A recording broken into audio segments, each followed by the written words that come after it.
Associate yourself with people who are steady, patient, and tireless in their thought, action, and work. See how long you can sit still and think on one subject without interruption. Concentrating on the higher self. Father Time keeps going on and on. Every day he rolls around means one less day for you on this planet. Most of us only try to master the external conditions of this world. We think our success and happiness depends on us doing so. These are of course important, and I don't want you to think they are not, but I want you to realize that when death comes, only those inherent and acquired qualities and conditions within the mentality, your character, conduct, and soul growth will go with you. If these are what they should be, you need not be afraid of not being successful and happy, for with these qualities, you can mold external materials and conditions. Study yourself. Find your strong points and make them stronger as well as your weak ones and strengthen them. Study yourself carefully and you will see yourself as you really are. The secret of accomplishment is concentration, or the art of turning all your power upon just one point at a time. If you have studied yourself carefully, you should have a good line on yourself and should be able to make the proper interior readjustments. Remember, first, last, and always, right thinking and right living necessarily results in happiness, and it is therefore within your power to obtain happiness. Anyone that is not happy does not claim their birthright. Keep in mind that someday you are going to leave this world, and think of what you will take with you. This will assist you to concentrate on the higher forces. Now start from this minute to act according to the advice of the higher self in everything you do. If you do its ever harmonious forces will necessarily ensure to you a successful fulfillment of all your life purposes. Whenever you feel tempted to disobey your higher promptings, hold the thought, my higher self ensures to me the happiness of doing that which best answers my true relations to all others. You possess latent talents that when developed and utilized are of assistance to you and others. But if you do not properly use them, you shirk your duty, and you will be the loser and suffer from the consequences. Others will also be worse off if you do not fulfill your obligations. When you have aroused into activity your thought powers, you will realize the wonderful value of these principles in helping you to carry out your plans. The right in the end must prevail. You can assist in the working out of the great plan of the universe and thereby gain the reward, or you can work against the great plan and suffer the consequences. The all-consuming fires are gradually purifying all discordant elements. If you choose to work contrary to the law, you will burn in its crucible, so I want you to learn to concentrate intelligently on becoming in harmony with your higher self. Hold the thought, I will live for my best. I seek wisdom, self-knowledge, happiness, and power to help others. I act from the higher self, therefore only the best can come to me. The more we become conscious of the presence of the higher self, the more we should try to become a true representative of the human soul in all its wholeness and holiness, instead of wasting our time dwelling on some trifling external quality or defect. We should try to secure a true conception of what we really are so as not to overvalue the external furnishings. You will then not surrender your dignity or self-respect when others ignorantly make a display of material things to show off. Only the person that realizes that he is a permanent being knows what the true self is. The end. The power of concentration. Lesson I. Concentration finds the way. Everyone has two natures. One wants us to advance and the other wants to pull us back. The one that we cultivate and concentrate on decides what we are at the end. Both natures are trying to gain control. The will alone decides the issue. A man by one supreme effort of the will may change his whole career and almost accomplish miracles. You may be that man. You can be if you will to be, for will can find a way or make one. I could easily fill a book of cases where men plodding along in a matter-of-fact way were all at once aroused, and as if awakening from a slumber they developed the possibilities within them, and from that time on were different persons. You alone can decide when the turning point will come. It is a matter of choice whether we allow our diviner self to control us or whether we will be controlled by the brute within us. No man has to do anything he does not want to do. He is therefore the director of his life if he wills to be. What we are to do is the result of our training. We are like putty and can be completely controlled by our willpower. Habit is a matter of acquirement. You hear people say, "He comes by this or that naturally." Chip off the old block, meaning that he is only doing what his parents did. This is quite often the case, but there is no reason for it, for a person can break a habit just the moment he masters the I will. A man may have been a good-for-nothing all his life up to this very minute, but from this time on he begins to amount to something. Even old men have suddenly changed and accomplished wonders. "I lost my opportunity," says one. That may be true, but by sheer force of will we can find a way to bring us another opportunity. There is no truth in the saying that opportunity knocks at our door but once in a lifetime. The fact is, opportunity never seeks us, we must seek it. What usually turns out to be one man's opportunity was another man's loss. In this day, one man's brain is matched against another's. It is often the quickness of brain action that determines the result. One man thinks, "I will do it," but while he procrastinates, the other goes ahead and does the work. They both have the same opportunity. The one will complain of his lost chance, but it should teach him a lesson, and it will if he is seeking the path that leads to success. Many persons read good books, but say they do not get much good out of them. They do not realize that all any book or any lesson course can do is to awaken them to their possibilities, to stimulate them to use their willpower. You may teach a person from now until doomsday, but that person will only know what he learns himself. You can lead him to the fountain, but you can't make him drink.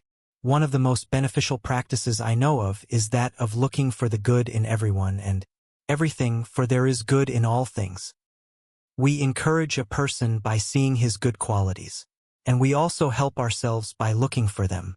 We gain their good wishes, a most valuable asset sometimes. We get back what we give out.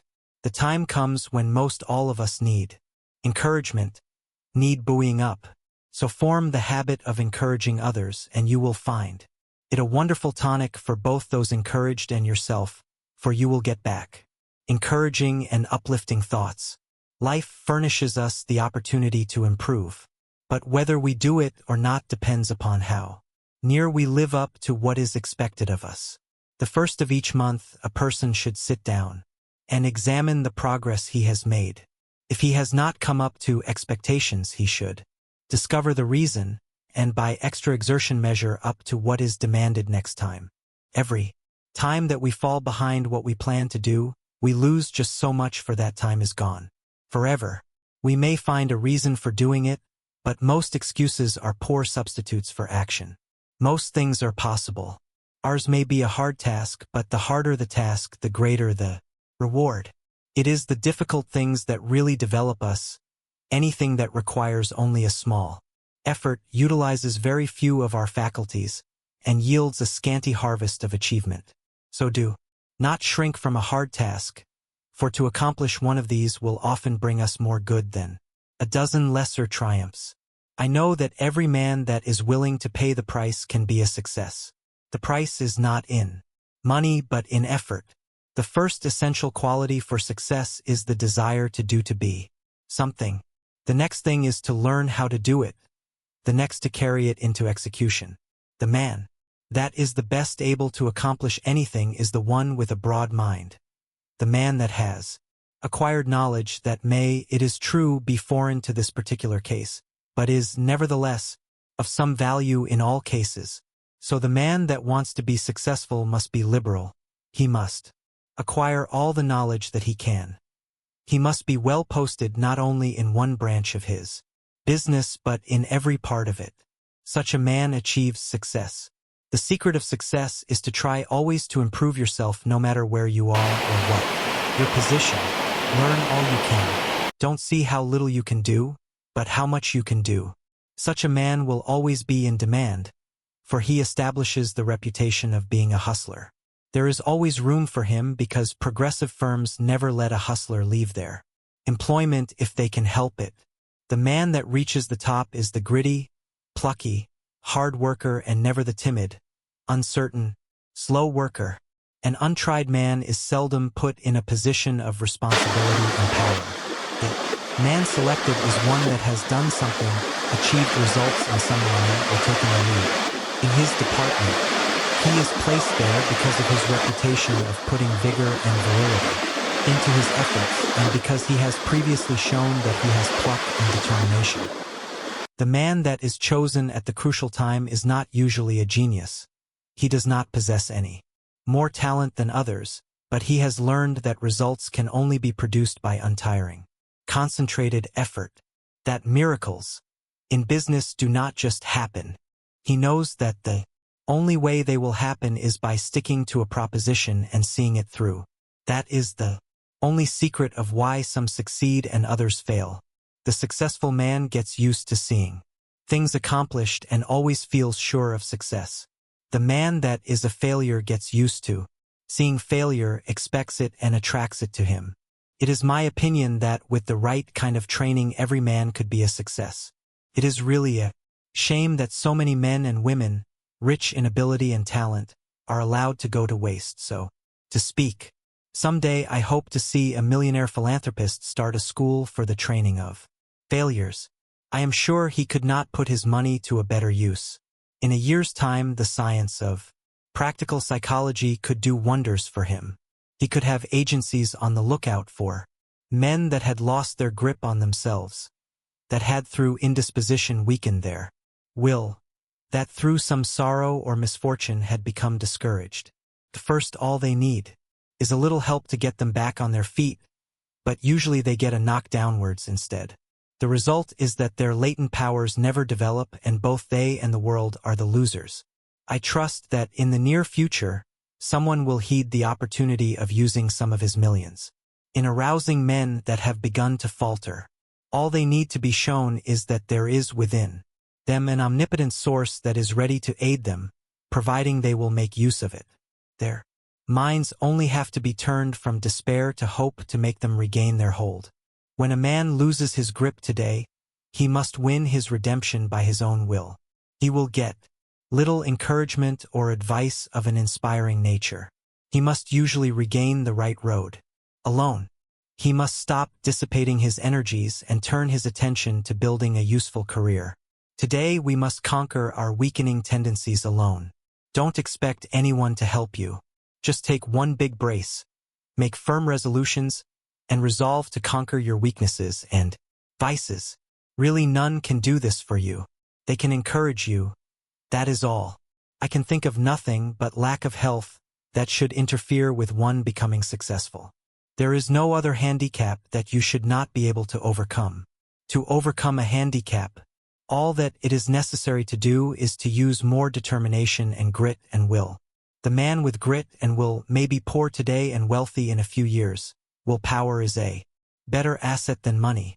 Will carry you over chasms of failure, if you but give it the chance. The men that have risen to the highest positions have usually had to gain their victories against big odds. Think of the hardships many of our inventors have gone through before they became a success. Usually they have been very much misunderstood by relatives and friends.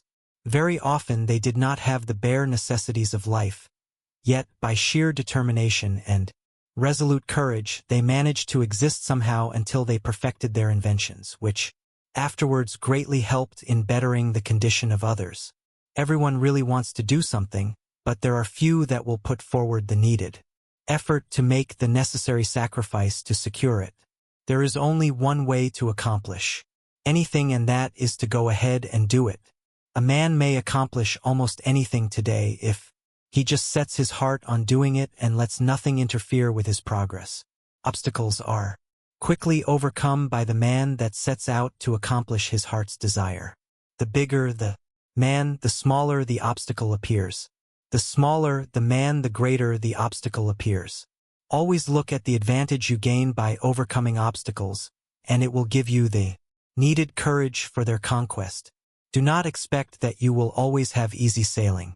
Parts of your journey are likely to be rough. Don't let the rough places put you out of commission. Keep on with the journey. Just the way you weather the storm shows what material you are made of. Never sit down and complain of the rough places, but think how nice the pleasant stretches were. View with delight the smooth plains that are in front of you. Do not let a setback stop you. Think of it as a mere incident that has to be overcome before you can reach your goal. Lesson 2. The self-mastery, self-direction. Power of concentration. Man from a psychological standpoint of development is not what he should be. He does not possess the self-mastery, the self-directing power of concentration that is his by right. He has not trained himself in a way to promote his self-mastery. Every balanced mind possesses the faculties whose chief duties are to engineer, direct, and concentrate the operations of the mind, both in a mental and physical sense. Man must learn to control not only his mind but his bodily movements. When the controlling faculties, autonomic, are in an untrained condition, the impulses, passions, emotions, thoughts, actions, and habits of the person suffer from lack of regulation. And the procedure of mental concentration is not good, not because the mind is necessarily weak in the autonomic department of the faculties, but because the mind is not properly trained. When the self-regulating faculties are not developed, the impulses, appetites, emotions, and passions have full swing to do as they please, and the mind becomes impulsive, restless, emotional, and irregular in its action. This is what makes mental concentration poor. When the self-guiding faculties are weak in development, the person always lacks the power of mental concentration. Therefore, you cannot learn to concentrate until you develop those very powers that qualify you to be able to concentrate. So if you cannot concentrate, one of the following is the cause. 1. Deficiency of the motor centers. 2. An impulsive and emotional mind. 3. An untrained mind. The last fault can soon be removed by systematic practice. It is easiest to correct. The impulsive and emotional state of mind can best be corrected by restraining anger, passion, and excitement, hatred, strong impulses, intense emotions, fretfulness, etc. It is impossible to concentrate when you are in any of these excited states. These can be naturally decreased by avoiding such food and drinks as have nerve-weakening, or stimulating influences, or a tendency to stir up the passions, the impulses, and the emotions. It is a very good practice to watch and associate with those persons that are steady, calm, controlled, and conservative. Correcting the deficiency of the motor centers is harder because as the person's brain is undeveloped, he lacks willpower. To cure this takes some time. Persons so afflicted may benefit by reading and studying my course, The Mastermind. 0F. 1. Many have the idea that when they get into a negative state they are concentrating, but this is not so. They may be meditating though not concentrating. Those that are in a negative state a good deal of the time cannot, as a rule, concentrate very well. They develop instead abstraction of the mind or absence of mind. Their power of concentration becomes weaker, and they find it difficult to concentrate on anything. They very often injure the brain if they keep up this state. To be able to concentrate, you must possess strength of mind. The person that is feeble-minded cannot concentrate his mind because of lack of will. The mind that cannot center itself on a special subject or thought is weak. Also, the mind that cannot draw itself from a subject or thought is weak.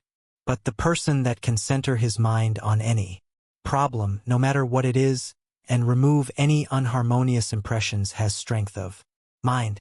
Concentration, first, last, and all the time, means strength of mind. Through concentration, a person is able to collect and hold his mental and physical energies at work. A concentrated mind pays attention to thoughts, words, acts, and plans. The person who allows his mind to roam at will never accomplish a great deal in the world. He wastes his energies. If you work, think, talk, and act aimlessly, and allow your brain to wander from your subject to foreign fields, you will not be able to concentrate. You concentrate at the moment. When you say, I want to, I can, I will. Some mistakes some people make.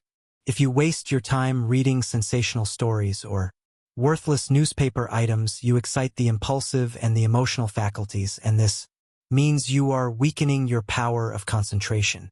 You will not be a free engineer able to pilot yourself to success. Concentration of the mind can only be developed by watching yourself closely.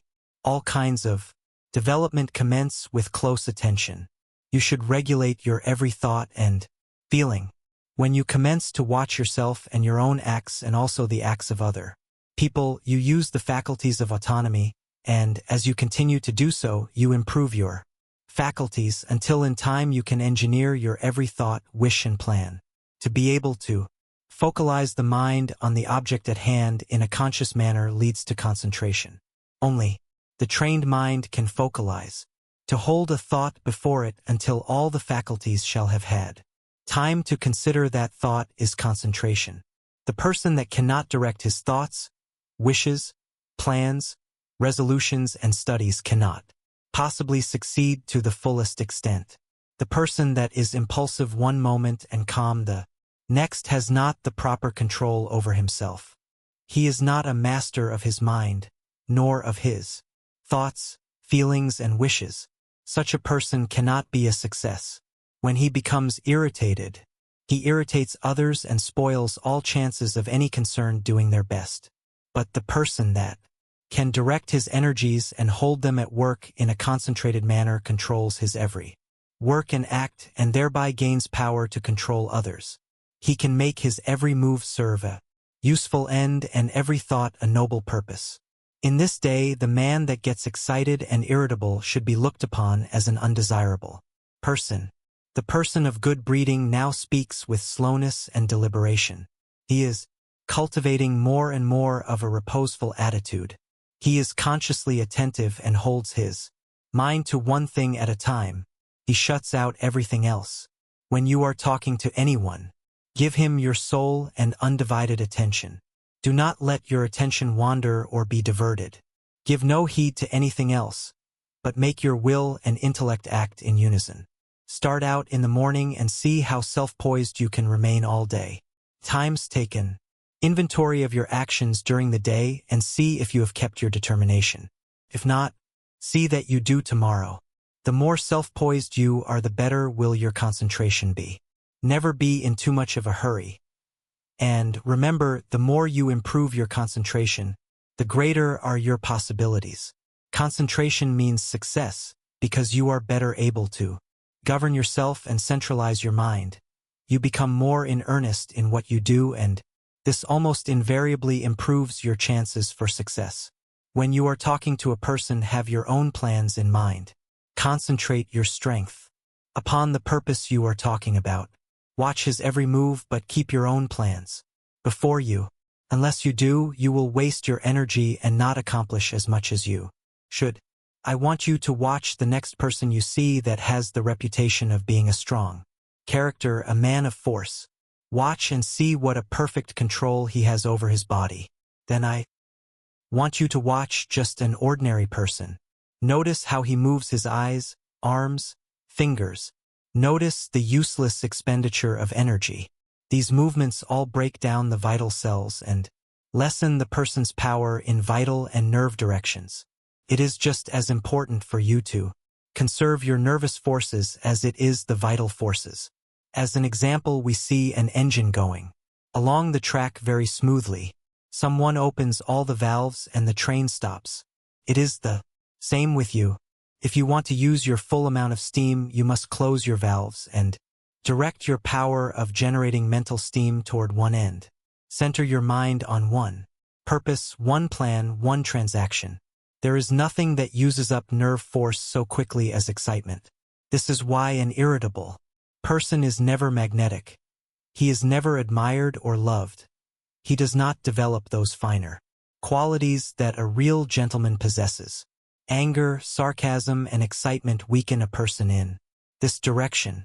The person that allows himself to get excited will become nervous in time, because he uses up his nerve forces and his vital energies. The person that cannot control himself and keep from becoming excited cannot concentrate.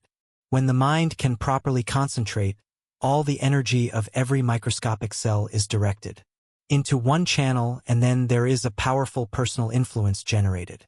Everyone possesses many millions of little trembling cells, and each one of these has a center where life and energy are stored up and generated. If this energy is not wasted but conserved and controlled, this person is influential, but when it is the opposite, he is not influential or successful. Just as it is impossible for a steam engine to run with all its valves open, so is it impossible for you to waste your energy and run at your top speed. Each neuron in the gray layers of the brain is a psychic center of thought and action. Each one is pulsating an intelligent force of some kind, and when this force, your thoughts and motions, are kept in check by a conservative, systematic, and concentrated mind, the result will be magnetism, vitality, and health. The muscles, bones, ligaments, feet, hands, and nerves, etc., are agents for carrying out the mandates of the mind. The sole purpose of the volitional faculties is to move the physical mechanism as the energy travels along the wires of nerves and muscles. Just for that reason, if you throw a voluntary control over these messages, impulses, thoughts, emotions, physical movements, and over these physical instruments, you develop your faculties of self-mastery. And to the extent you succeed here, in proportion will you develop the power of concentration. Any exercise or work that excites the mind, stimulates the senses, calls the emotions and appetites into action, confuses, terrifies, or emotionalizes, weakens the power of concentration. This is why all kind of excitement is bad. This is the reason why persons who drink strong drinks, who allow themselves to get into fits of temper, who fight, who eat stimulating food, who sing and dance and thus develop their emotions, who are sudden, vehement, and emotional, lack the power to concentrate. But those whose actions are slower and directed by their intelligence develop concentration. Sometimes dogmatic, willful, excitable persons can concentrate, but it is spasmodic, erratic concentration instead of controlled and uniform concentration. Their energy works by spells. Sometimes they have plenty, other times very little. It is easily excited, easily wasted. The best way to understand it is to compare it with the discharge of a gun. If the gun goes off when you want it to, it accomplishes the purpose, but if it goes off before you are ready for it, you will not only waste ammunition, but it is also likely to do some damage. That is just what most persons do. They allow their energy to explode, thus not only wasting it but endangering others. They waste their power, their magnetism, and so injure their chance of success. Such persons are never well liked and never will be until they gain control over themselves. It will be necessary for them to practice many different kinds of concentration exercises, and to keep them up for some time, they must completely overcome their sudden, erratic thoughts and regulate their emotions and movements. They must from morning to night train the mind to be steady and direct and keep the energies at work. The lower area of the brain is the storehouse of the energy. Most all persons have all the dynamic energy they need if they would concentrate it. They have the machine, but they must also have the engineer, or they will not go very far. The engineer is the self-regulating, directing power. The person that does not develop his engineering qualities will not accomplish much in life. The good engineer controls his every act. All work assists in development. By what you do, you either advance or degenerate. This is a good idea to keep always in mind. When you are uncertain whether you should do something or not, just think whether by doing it you will grow or deteriorate, and act accordingly. I am a firm believer in work when you work, and play when you play. When you give yourself up to pleasure, you can develop concentration by thinking of nothing else but pleasure.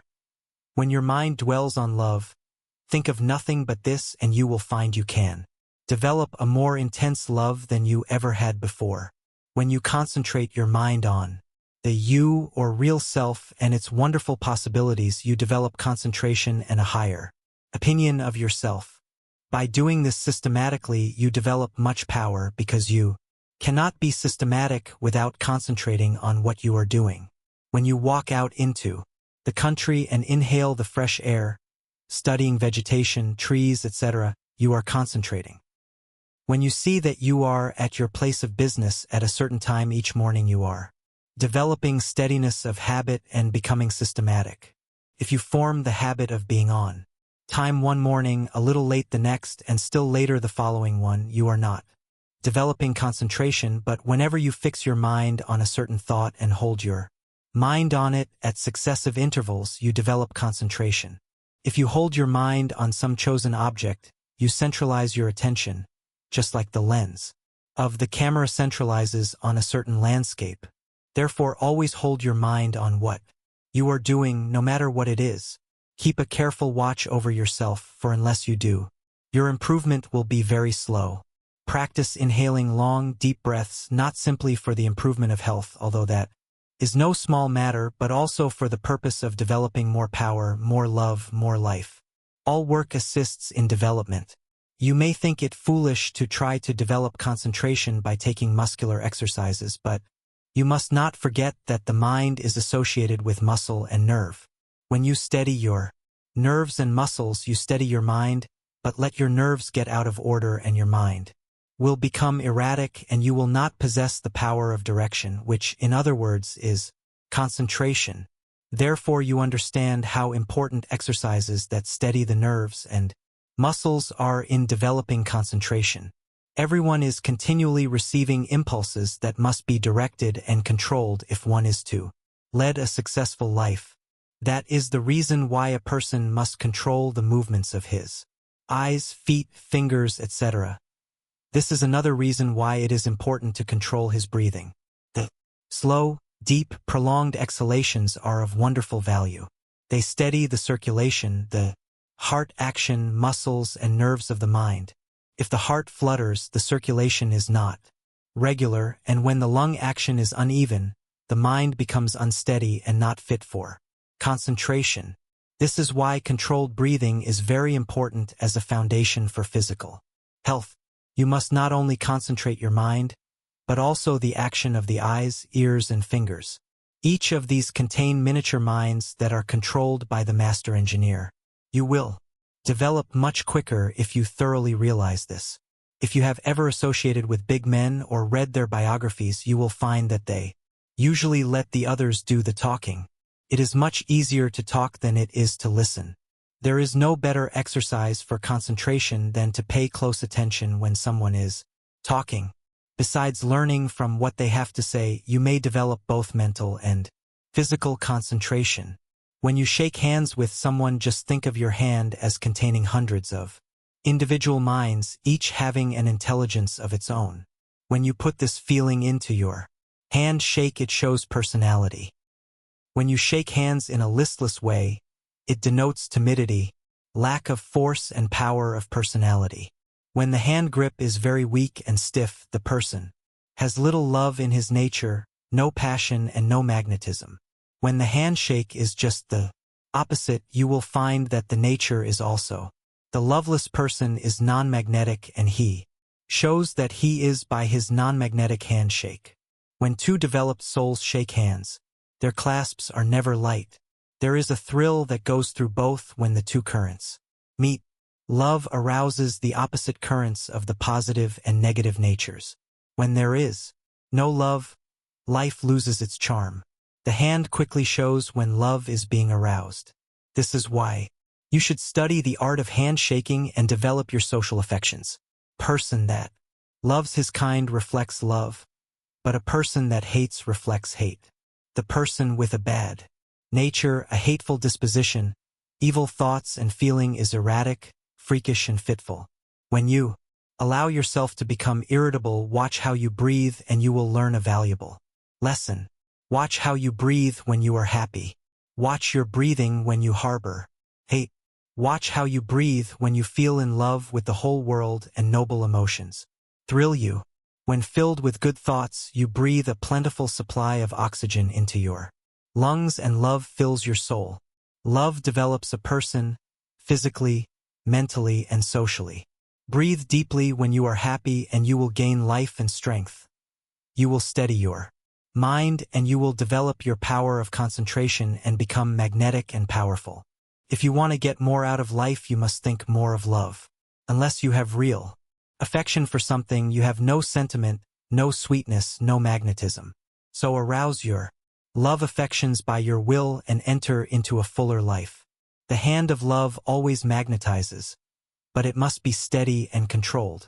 Love can be concentrated in your handshake, and this is one of the best ways to influence another. The next time you feel yourself becoming irritable, use your will and be patient. This is a very good exercise in self-control. It will help you to keep patient if you will breathe slowly and deeply. If you find you are commencing to speak fast, just control yourself and speak slowly and clearly. Keep from either raising or lowering your voice and concentrate on the fact that you are determined to keep your poise, and you will improve your power of concentration. When you meet people of some consequence, assume a reposeful attitude before them. Do this at all times. Watch both them and yourself. Static exercises develop the motor faculties and increase the power of concentration. If you feel yourself getting irritable, nervous, or weak, stand squarely on your feet with your chest up and inhale deeply, and you will see that your irritability will disappear and a silent calm will pass over you. If you are in the habit of associating with nervous, irritable people, quit it until you grow strong in the power of concentration, because irritable, angry, fretful, dogmatic, and disagreeable people will weaken what powers of resistance you have. Any exercises that give you better control of the ears, fingers, eyes, feet, help you to steady your mind. When your eye is steady, your mind is steady. One of the best ways to study a person is to watch his physical movements, for when we study his actions, we are studying his mind. Because actions are the expressions of the mind. As the mind is, so is the action. If it is uneasy, restless, erratic, unsteady, its actions are the same. When it is composed, the mind is composed. Concentration means control of the mind and body. You cannot secure control over one without the other. Many people who seem to lack ambition have sluggish minds. They are steady, patient, and seemingly have good control, but this does not say they are able to concentrate. These people are indolent, inactive, slow, and listless because they lack energy. They do not lose control because they have little force to control. They have no temper, and it therefore cannot disturb them. Their actions are steady because they possess little energy. The natural person is internally strong, energetic, and forceful, but his energy, force, and strength, thoughts, and physical movements are well under his control. If a person does not have energy, both mental and physical, he must develop it. If he has energy which he cannot direct and hold to a point, he must learn to do so. A man may be very capable, but unless he wills to control his abilities, they will not do him any good. We hear so much talk about the benefit of physical culture, but the real benefit of this is really lost sight of. There is nothing that holds the faculties at work in a sustained and continuous manner as static exercises do. For, as stated before, when you learn to control the body, you are gaining control over the mind. Lesson 3. How to gain what you want. Through concentration. The ignorant person may say, "How can you get anything by merely wanting it?" I say that, through concentration you can get anything you want. Every desire can be gratified, but whether it is will depend upon you concentrating to have that desire fulfilled. Merely wishing for something will not bring it. Wishing you had something shows a weakness and not a belief that you will really get it. So never merely wish, as we are not living in a fairy age. You use up just as much brain force in vain imaginings as you do. When you think of something worthwhile, be careful of your desires. Make a mental picture of what you want and set your will to this until it materializes. Never allow yourself to drift without helm or rudder. Know what you want to do and strive with all your might to do it, and you will succeed. Feel that you can accomplish anything you undertake. Many undertake to do things but feel when they start they are going to fail, and usually they do. I will give an illustration. A man goes to a store for an article. The clerk says, "I am sorry, we have not it." But the man that is determined to get that thing inquires if he doesn't know where he can get it. Again, receiving an unsatisfactory answer, the determined buyer consults the manager, and finally he finds where the article can be bought. That is the whole secret of concentrating on getting what you want. And remember, your soul is a center of all power, and you can accomplish what you will to. I'll find a way or make one is the spirit that wins. I know a man that is now head of a large bank. He started there as a messenger boy. His father had a button made for him with a P on it and put it on his coat. He said, "Son, that P is a reminder that someday you are to be the president of your bank. I want you to keep this thought in your mind. Every day do something that will put you nearer your goal."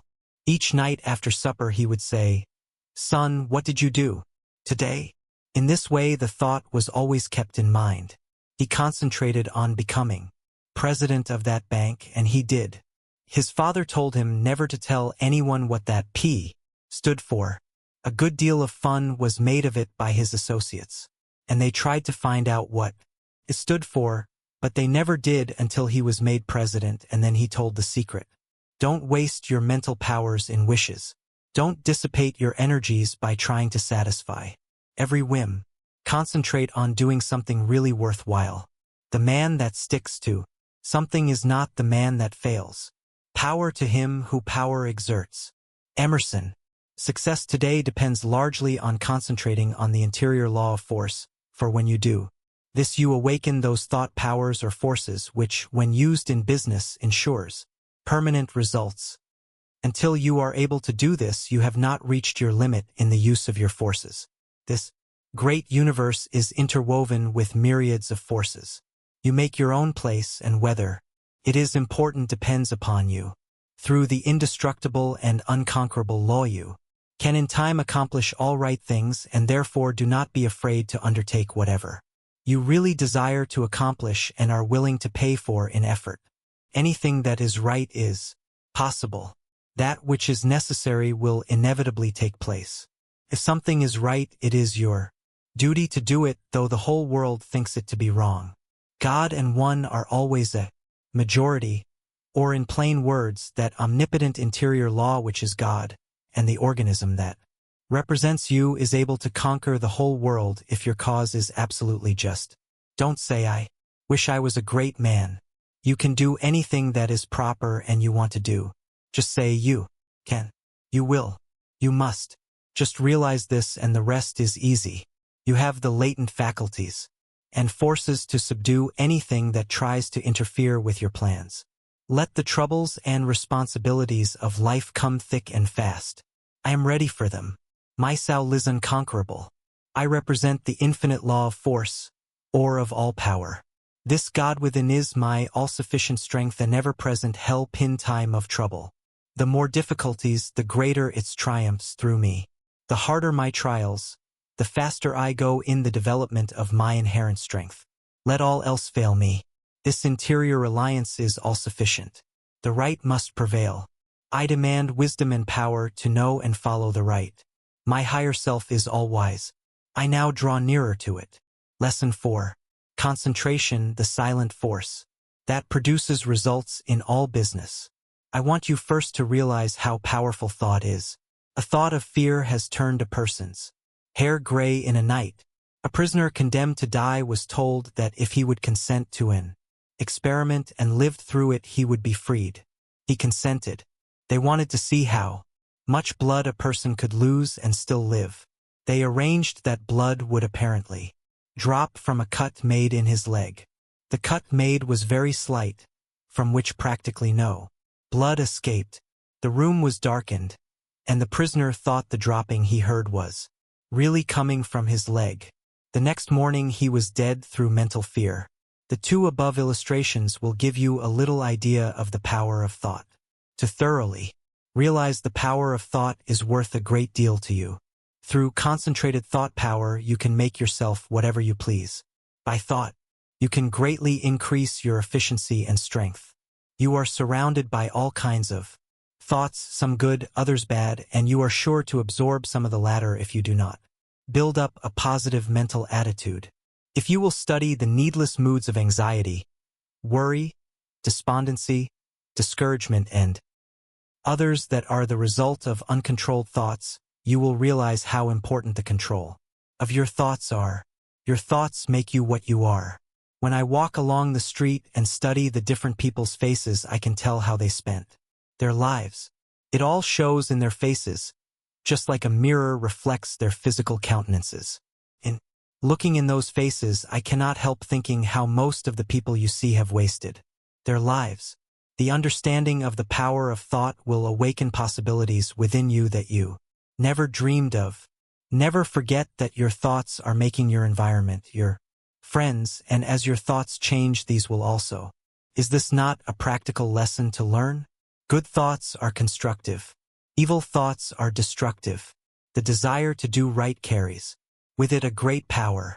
I want you to thoroughly realize the importance of your thoughts and how to make them valuable, to understand that your thoughts come to you over invisible wires and influence you. If your thoughts are of a high nature, you become connected with people of the same mental caliber and you are able to help yourself. If your thoughts are tricky, you will bring tricky people to deal with you who will try to cheat you.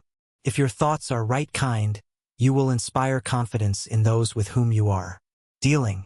As you gain the goodwill of others, your confidence and strength will increase. You will soon learn the wonderful value of your thoughts and how serene you can become even when circumstances are the most trying. Such thoughts of right and good will bring you into harmony with people that amount to something in the world and that are able to give you help if you should need it, as nearly everyone does at times. You can now see why it is so important to concentrate your thoughts in the proper channels. It is very necessary that people should have confidence in you. When two people meet, they have not the time to look each other up. They accept each other according to instinct, which can usually be relied on. You meet a person and his attitude creates a suspicion in you. The chances are you cannot tell why, but something tells you, have no dealings with him, for if you do, you will be sorry. Thoughts produce actions. Therefore, be careful of your thoughts. Your life will be molded by the thoughts you have. A spiritual power is always available to your thought, and when you are worthy, you can attract all the good things without a great effort on your part. The sun's rays shine down on our gardens, but we can plant trees that will interfere with the sunlight. There are invisible forces ready to help you if you do not think and act to intercept. These forces work silently. You reap what you sow. You have concentrated within powers that, if developed, will bring you happiness greater than you can even imagine. Most people go rushing through life, literally driving away the very things they seek. By concentration, you can revolutionize your life, accomplish infinitely more and without a great effort. Look within yourself and you will find the greatest machine ever made. How to speak wisely. In order to speak wisely, you must secure at least a partial concentration of the faculties and forces upon the subject at hand. Speech interferes with the focusing powers of the mind, as it withdraws the attention to the external and therefore is hardly to be compared with that deep silence of the subconscious mind, where deep thoughts and the silent forces of high potency are evolved. It is necessary to be silent before you can speak wisely. The person that is really alert and well-poised and able to speak wisely under trying circumstances is the person that has practiced in the silence. Most people do not know what the silence is and think it is easy to go into the silence, but this is not so. In the real silence, we become attached to that interior law and the forces become silent because they are in a state of high potency or beyond the vibratory sounds to which our external ears are attuned. He who desires to become above the ordinary should open up for himself the interior channels which lead to the absolute law of the omnipotent.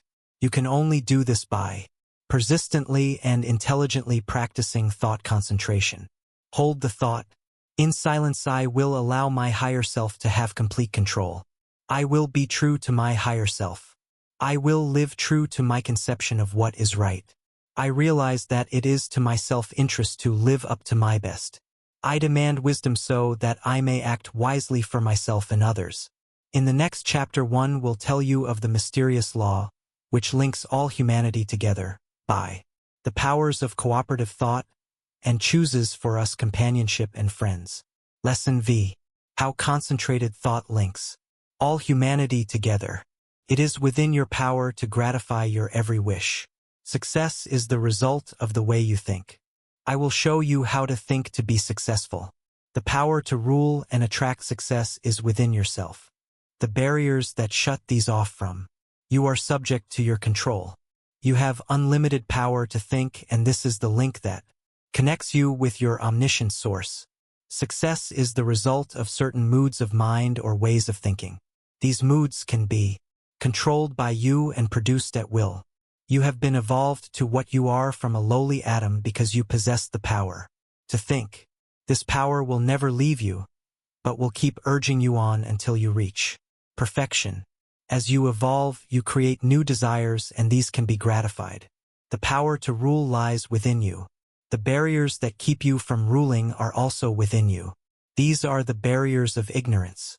Concentrated thought will accomplish seemingly impossible results and make you realize your fondest ambitions.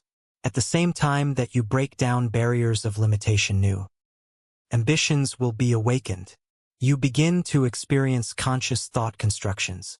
If you will just realize that through deep concentration you become linked with thoughts of omnipotence, you will kill out entirely your belief in your limitations, and at the same time will drive away all fear and other negative and destructive thought forces which constantly work against you. In the place of these, you will build up a strong assurance that your every venture will be successful. When you learn thus how to concentrate and reinforce your thought, you control your mental creations. They in turn help to mold your physical environment, and you become the master of circumstances and the ruler of your kingdom. It is just as easy to surround your life with what you want as it is with what you don't want.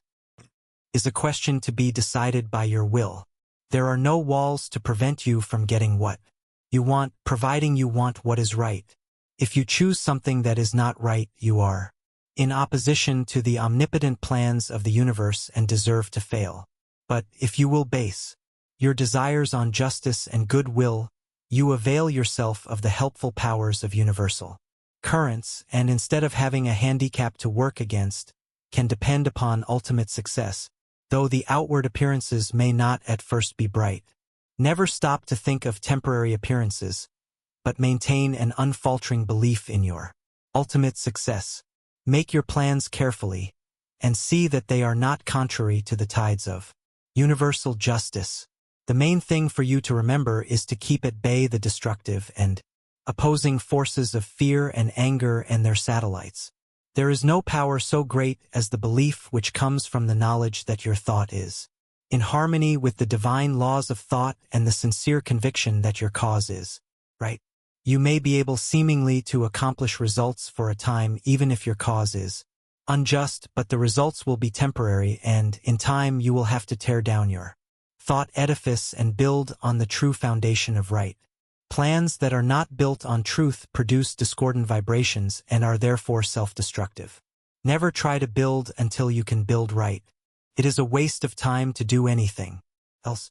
You may temporarily put aside your desire to do right, but its true vibrations will interfere with your unjust plans until you are forced back into righteous paths of power. All just causes succeed in time, though temporarily they may fail. So if you should face the time when everything seems against you, quiet your fears, drive away all destructive thoughts, and uphold the dignity of your moral and spiritual life. Where there is a will, there is a way. The reason this is so is that the will can make a way if given the chance to secure the assistance of aiding forces. The more it is developed, the higher the way to which it will lead. When everything looks gloomy and discouraging, then is the time to show what you are made of by rejoicing that you can control your moods by making them as calm, serene, and bright as if prosperity were yours. Be faithful in sowing the thought seeds of success, in perfect trust that the sun will not cease to shine and bring a generous harvest in one season. It is not always necessary to think of the success of a venture when you are actually engaged in it, for when the body is inactive, the mind is most free to catch new ideas that will further the opportunity you are seeking. When you are actually engaged in doing something, you are thinking in the channels you have previously constructed, and the work does not have to be done over again. When you are in a negative mood, the intuitions are more active, for you are not then controlling your thoughts by the will. Everything we do should have the approval of the intuition. When you are in a negative mood, you attract thoughts of similar nature through the law of affinity. That is why it is so important to form thoughts of a success nature to attract similar ones. If you have never made a study of this subject, you may think this is all foolishness, but it is a fact that there are thought currents that unerringly bring thoughts of a similar nature. Many persons who think of failure actually attract failure by their worries, their anxieties, their overactivity. These thoughts are bound to bring failure. When you once learn the laws of thought and think of nothing but good, truth, success, you will make more progress with less effort than you ever made before. There are forces that can aid the mind that are hardly dreamed of by the average person. When you learn to believe more in the value of thought and its laws, you will be led aright, and your business gains will multiply. The following method may assist you in gaining better thought control. If you are unable to control your fears, just say to your faulty determination, "Do not falter or be afraid, for I am not really alone. I am surrounded by invisible forces that will assist me to remove the unfavorable appearances. Soon you will have more courage." The only difference between the fearless man and the fearful one is in his will, his hope. So if you lack success, believe in it, hope for it, claim it.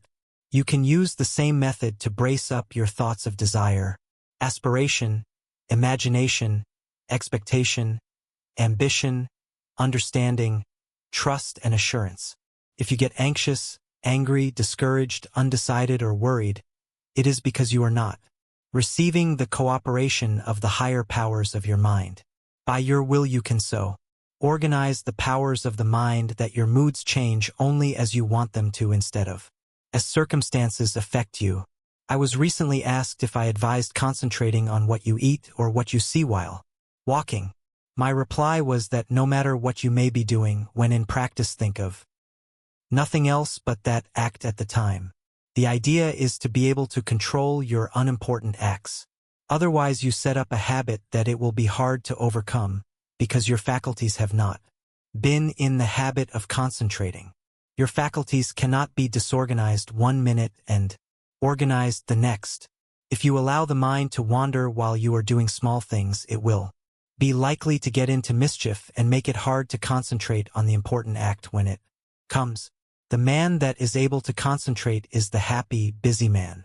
Time does not drag with him. He always has plenty to do. He does not have time to think over past mistakes, which would make him unhappy.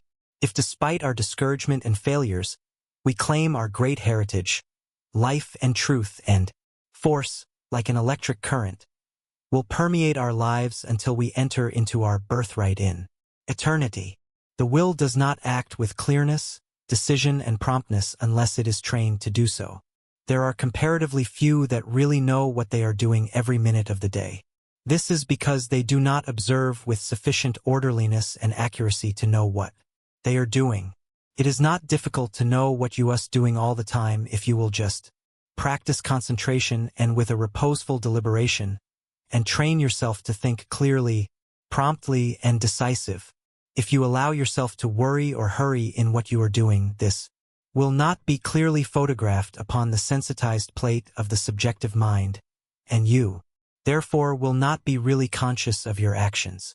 So practice accuracy and concentration of thought and also absolute truthfulness, and you will soon be able to concentrate. Lesson 6.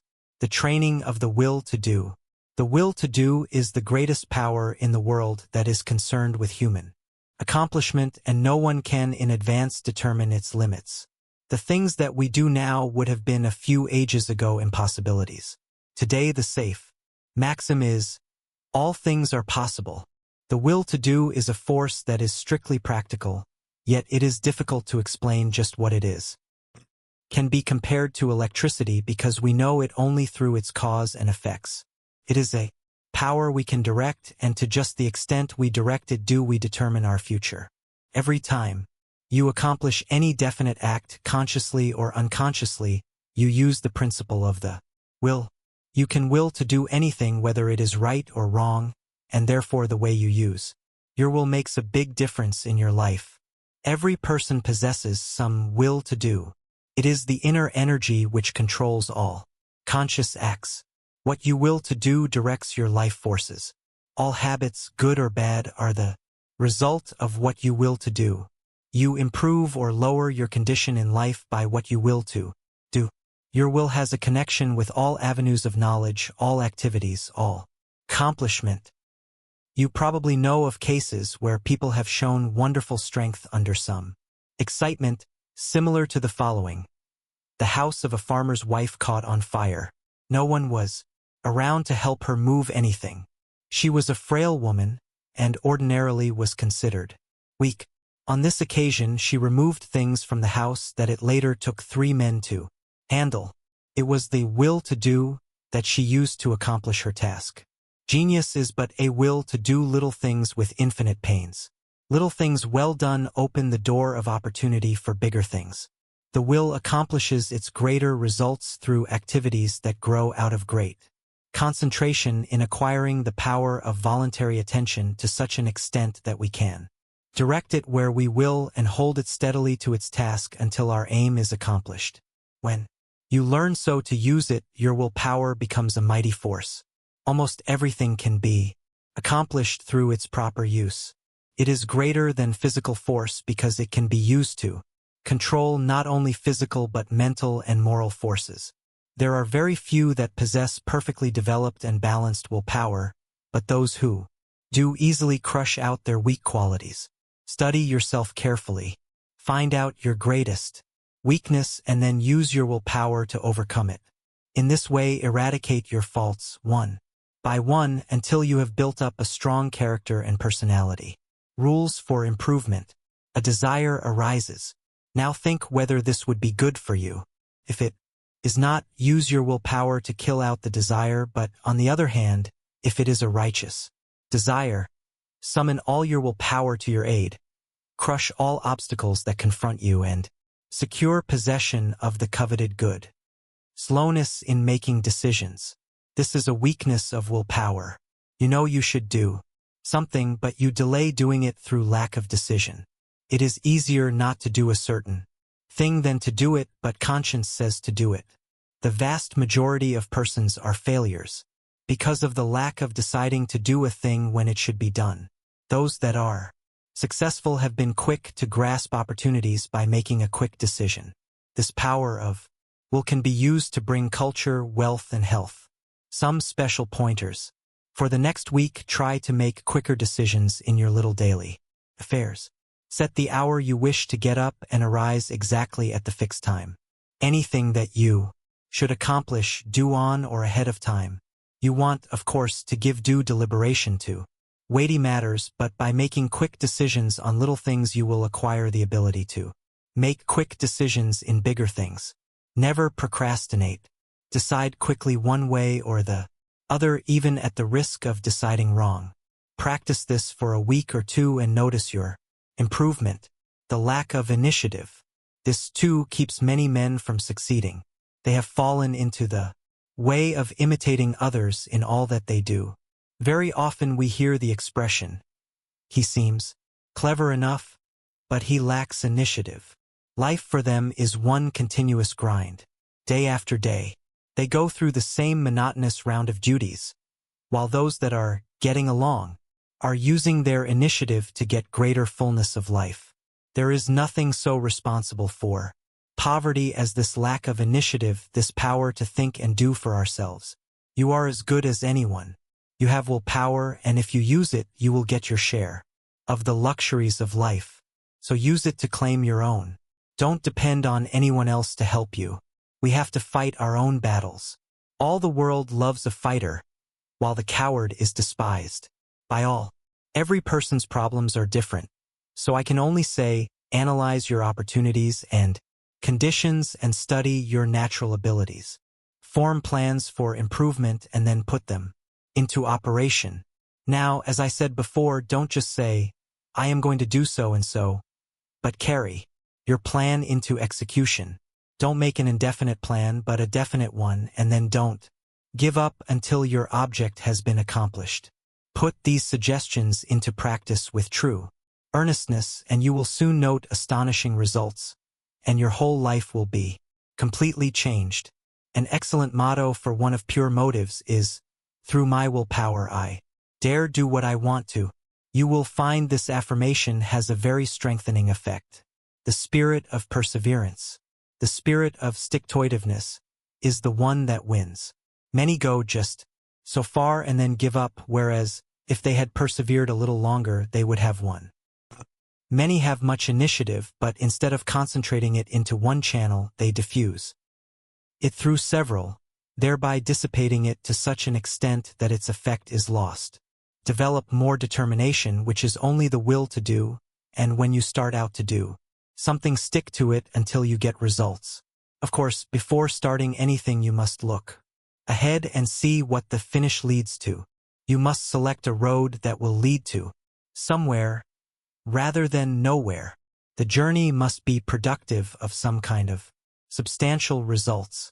The trouble with so many young men is that they launch enterprises without any end in sight. It is not so much the start as the finish of a journey that counts. Each little move should bring you nearer the goal which you plan to reach before the enterprise began.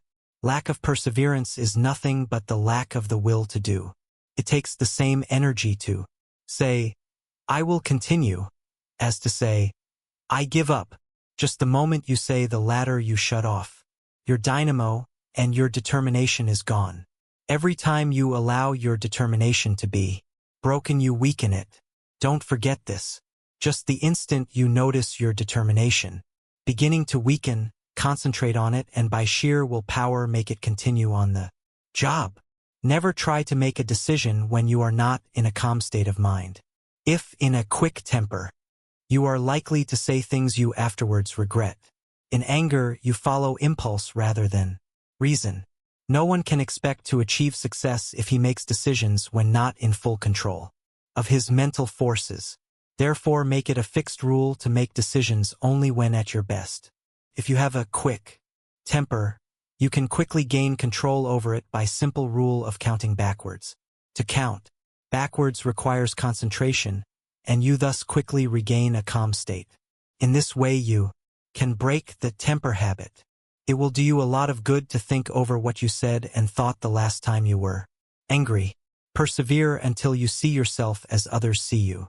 It would do no harm to write the scene out in story form and then sit in judgment of the character that played your part. Special instructions to develop the will to do. This is a form of mental energy, but requires the proper mental attitude to make it manifest. We hear of people having wonderful will power, which really is wrong. It should be said that they use their willpower while with many it is a latent force. I want you to realize that no one has a monopoly on willpower. There is plenty for all. What we speak of as willpower is but the gathering together of mental energy, the concentration power at one point. So never think of that person as having a stronger will than yours. Each person will be supplied with just that amount of willpower that he demands. You don't have to develop willpower if you constantly make use of all you have, and remember the way in which you use it determines your fate, for your life is molded to great extent by the use you make of your will.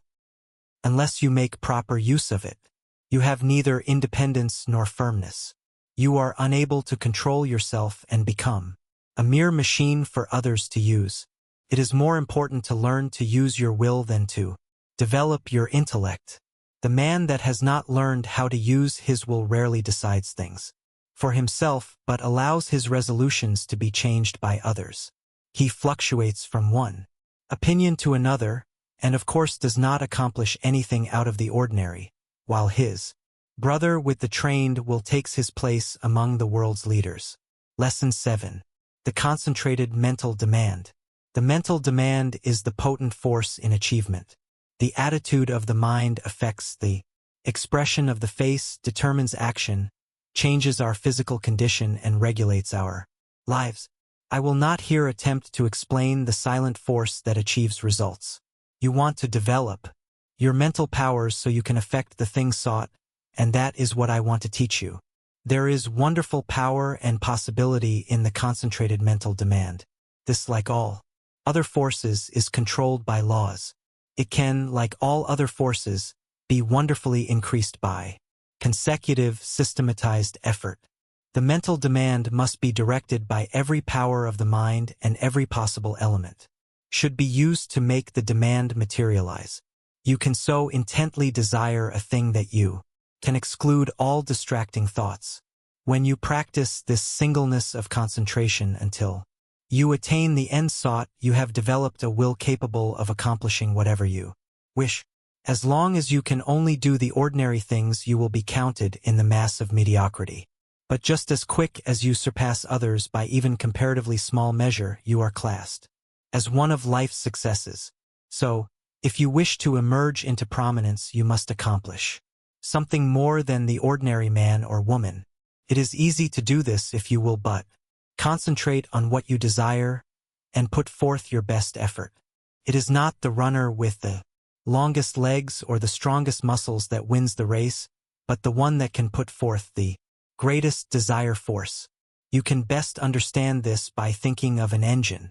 The engine starts up slowly, the engineer gradually extending the throttle to the top notch. It is then keyed up to its maximum speed. The same is true of two runners. They start off together and gradually they increase their desire to go faster. The one that has the greatest intensity of desire will win. He may outdistance the other by only a fraction of an inch, yet he gets the laurels. The men that are looked upon as the world's successes have not always been men of great physical power, nor at the start did they seem very well adapted to the conditions which encompassed them. In the beginning they were not considered men of superior genius, but they won their success by their resolution to achieve results in their undertakings by permitting no setback to dishearten them, no difficulties to daunt them. Nothing could turn them or influence them against their determination. They never lost sight of their goal. In all of us there is this silent force of wonderful power. If developed, it can overcome conditions that would seem insurmountable. It is constantly urging us on to greater achievement. The more we become acquainted with it, the better strategists we become, the more courage we develop, and the greater the desire within us for self-expression in activity along many lines. No one will ever be a failure if he becomes conscious of this silent force within that controls his destiny. But without the consciousness of this inner force, you will not have a clear vision, and external conditions will not yield to the power of your mind. It is the mental resolve that makes achievement possible. Once this has been formed, it should never be allowed to cease to press its claim until its object is attained. To make plans work out, it will, at times, be necessary to use every power of your mind. Patience, perseverance, and all the indomitable forces within one will have to be mustered and used with the greatest effectiveness. Perseverance is the first element of success. In order to persevere, you must be ceaseless in your application. It requires you to concentrate your thoughts upon your undertaking and bring every energy to bear upon keeping them focused upon it until you have accomplished your aim. To quit short of this is to weaken all future efforts. The mental demand seems an unreal power because it is intangible, but it is the mightiest power in the world. It is a power that is free for you to use. No one can use it for you. The mental demand is not a visionary one. It is a potent force which you can use freely without cost. When you are in doubt, it will counsel you. It will guide you when you are uncertain. When you are in fear, it will give you courage. It is the motive power which supplies the energies necessary to the achievement of the purpose. You have a large storehouse of possibilities. The mental demand makes possibilities realities. It supplies everything necessary for the accomplishment. It selects the tools and instructs how to use them. It makes you understand the situation. Every time you make a mental demand, you strengthen the brain centers by drawing to you external forces. Few realize the power of a mental demand. It is possible to make your demand so strong that you can impart what you have to say to another without speaking to him. Have you ever, after planning to discuss a certain matter with a friend, had the experience of having him broach the subject before you had a chance to speak of it? Have you ever, in a letter, made a suggestion to a friend that he carried out before your letter reached him? Have you ever wanted to speak to a person who just then walked in or telephoned? I have had many such responses to thought, and you and your friends have doubtless experienced them too. These two things are neither coincidences nor accidents, but are the results of mental demand. Launched by strong concentration, the person that never wants anything gets little. To demand resolutely is the first step toward getting what you want. The power of the mental demand seems absolute, the supply illimitable. The mental demand projects itself and causes to materialize the conditions and opportunities needed to accomplish the purpose. Do not think I overestimate the value of the mental demand. Brings the fuller life if used for only righteous purposes. Once the mental demand is made, however, never let it falter. If you do, the current that connects you with your desire is broken. Take all the necessary time to build a firm foundation so that there need not be even an element of doubt to creep in. Just the moment you entertain doubt, you lose some of the demand force, and force once lost is hard to regain. So whenever you make a mental demand, hold steadfastly to it until your need is supplied. I want to repeat again that power of mental demand is not a visionary one. It is concentrated power only and can be used by you. It is not supernatural power, but requires a development of the brain centers. The outcome is sure when it is given with a strong, resolute determination. No person will advance to any great extent until he recognizes this force within him. If you have not become aware of it, you have not made very much of a success of your life. It is this something that distinguishes that man from other men. It is this subtle power that develops strong personality. If you want a great deal, you must demand a great deal. Once you make your demand, anticipate its fulfillment. It depends upon us. We are rewarded according to our efforts. The power of mental demand can bring us what we want. We become what we determine to be. We control our own destiny. Get the right mental attitude, then in accordance with your ability you can gain success. And every man of average ability, the ordinary man that you see about you, can be really successful, independent, free of worry, his own master if he can manage to do just two things. First, remain forever dissatisfied with what he is doing and with what he has accomplished. Second, develop in his mind a belief that the word impossible was not intended or him. Build up in his mind the confidence that enables the mind to use its power. Many, especially the older men, will ask, how can I build up that self-confidence in my brain? How can I, after months and years of discouragement, of dull plodding, suddenly conceive and carry out a plan for doing something that will make life worthwhile and change the monotonous routine? How can a man get out of a rut after he has been in it for years and has settled down to the slow jog-trot that leads to the grave? The answer is the thing can be done, and millions have done it. One of the names most honored among the great men of France is that of Littré, who wrote and compiled the great French Dictionnaire Monument of Learning. He is the man whose place among the 40 immortals of France was taken by the great Pasteur, when the latter was elected to the Academy. Littré began the work that makes him famous when he was more than 60 years old. Lesson 8. Concentration gives mental poise. You will find that the man that concentrates is well poised, whereas the man that allows his mind to wander is easily upset. When in this state, wisdom does not pass from the subconscious storehouse into the consciousness. There must be mental quiet before the two consciousnesses can work in harmony. When you are able to concentrate, you have peace of mind. If you are in the habit of losing your poise, form the habit of reading literature that has a quieting power. Just the second you feel your poise slipping, say, peace, and then hold this thought in mind, and you will never lose your self-control. There cannot be perfect concentration until there is peace of mind. So keep thinking peace, acting peace until you are at peace with all the world.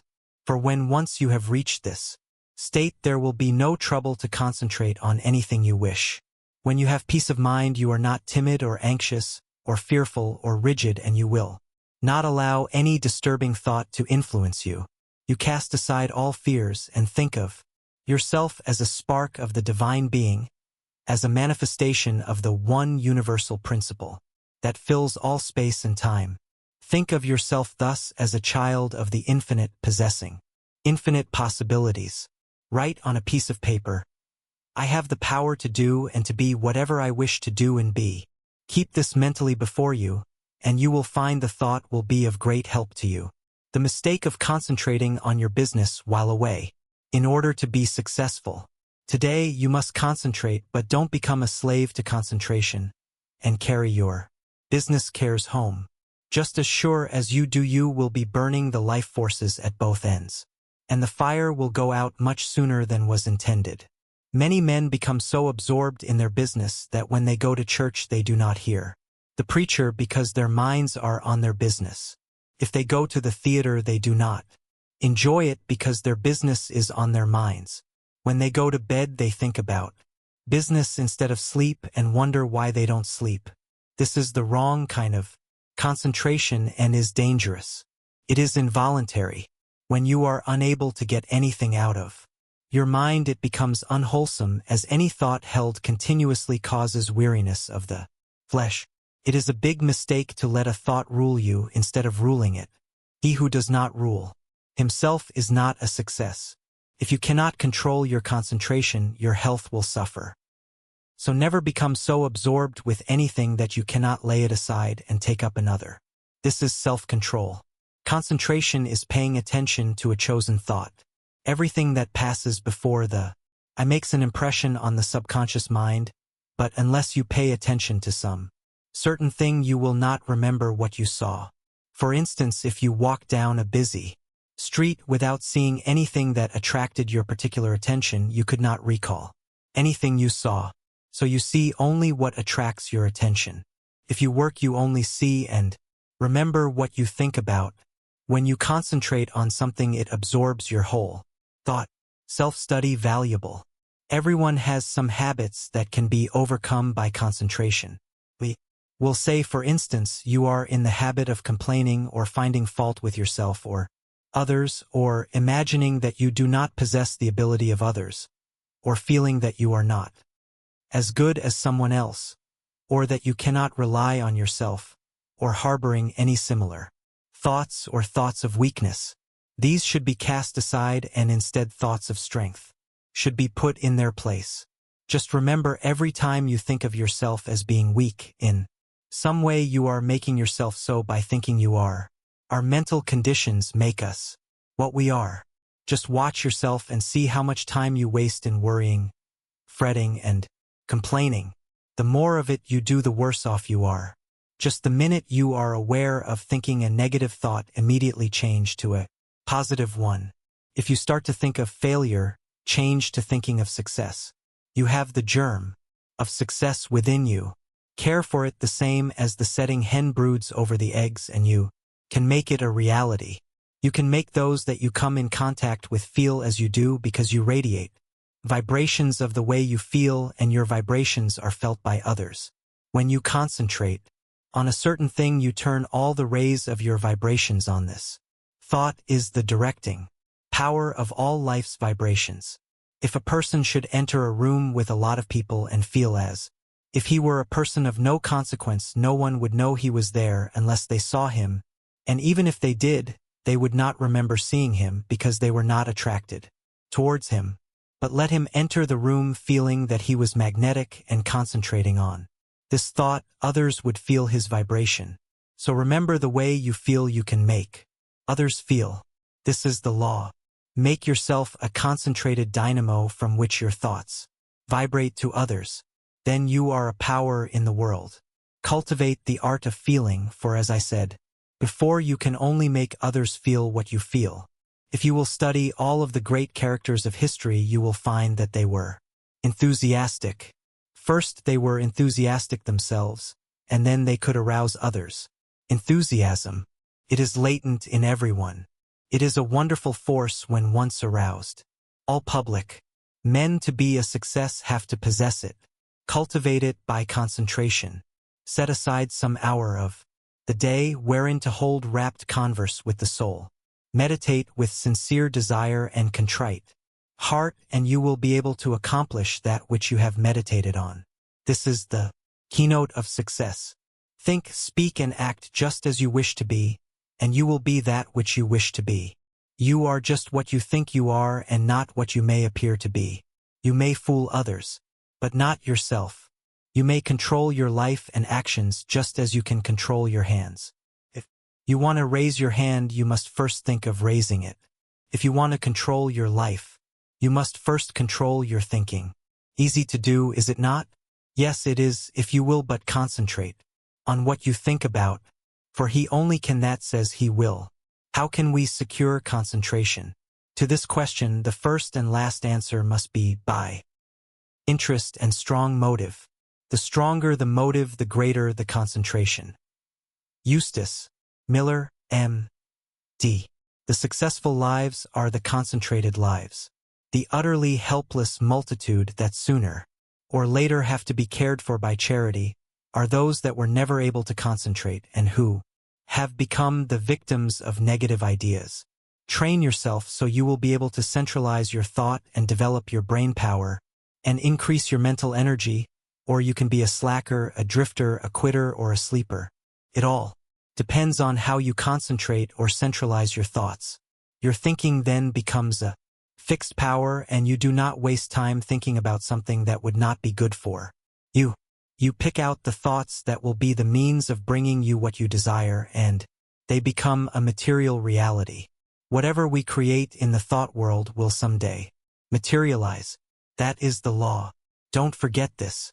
In the old days, men drifted without concentration, but this is a day of efficiency, and therefore all of our efforts must be concentrated if we are to win any success worth the name.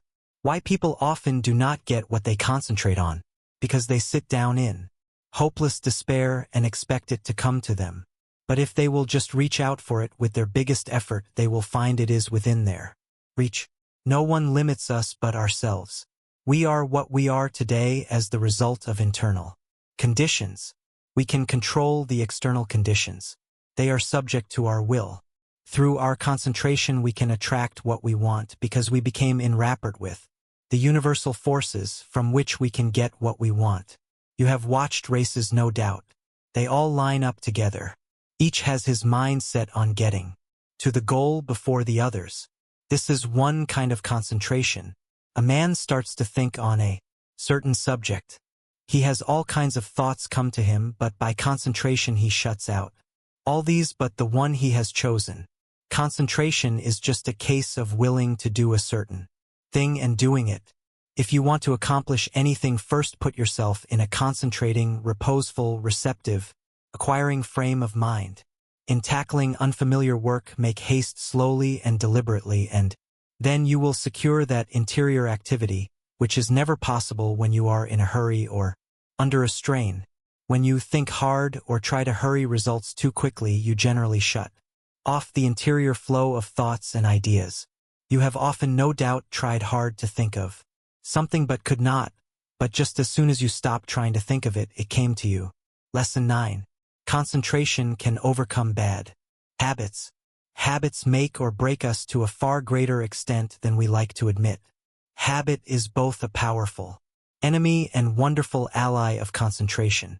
You must learn to overcome habits which are injurious to concentration and to cultivate those which increase it.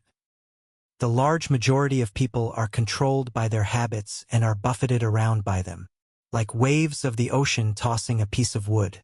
They do things in a certain way because of the power of habit. They seldom ever think of concentrating on why they do them this or that way or study to see if they could do them in a better way. Now my object in this chapter is to get you to concentrate on your habits so you can find out which are good and which are bad. For you, you will find that by making a few needed changes you can make even those that are not good for you of service. The good habits you can make much better. The first thing I want you to realize is that all habits are governed consciously or unconsciously by the will. Most of us are forming new habits all the time. Very often, if you repeat something several times in the same way, you will have formed the habit of doing it that way. But the oftener you repeat it, the stronger that habit grows and the more deeply it becomes embedded in your nature. After a habit has been in force for a long time, it becomes almost a part of you and is therefore hard to overcome. But you can still break any habit by strong concentration on its opposite. All our life, so far as it has definite form, is but a mass of habits, practical, emotional, and intellectual, systematically organized for our weal or woe and bearing us irresistibly toward our destiny, whatever the latter may be. We are creatures of habits, imitators and copiers of our past selves. We are liable to be bent or curved as we can bend a piece of paper, and each fold leaves a crease, which makes it easier to make the fold there the next time. The intellect and will are spiritual functions. Still they are immersed in matter, and to every movement of theirs corresponds a movement in the brain that is in their material correlative. This is why habits of thought and habits of willing can be formed. All physical impressions are the carrying out of the actions of the will and intellect. Our nervous systems are what they are today because of the way they have been exercised. As we grow older, most of us become more and more like automatic machines. The habits we have formed increase in strength. We work in our old characteristic way. Your associates learn to expect you to do things in a certain way. So you see that your habits make a great difference in your life, and as it is just about as easy to form good habits as it is bad, you should form only the former. No one but yourself is responsible for your habits. You are free to form the habits that you should, and if everyone could realize the importance of forming the right kind of habits, what a different world this would be.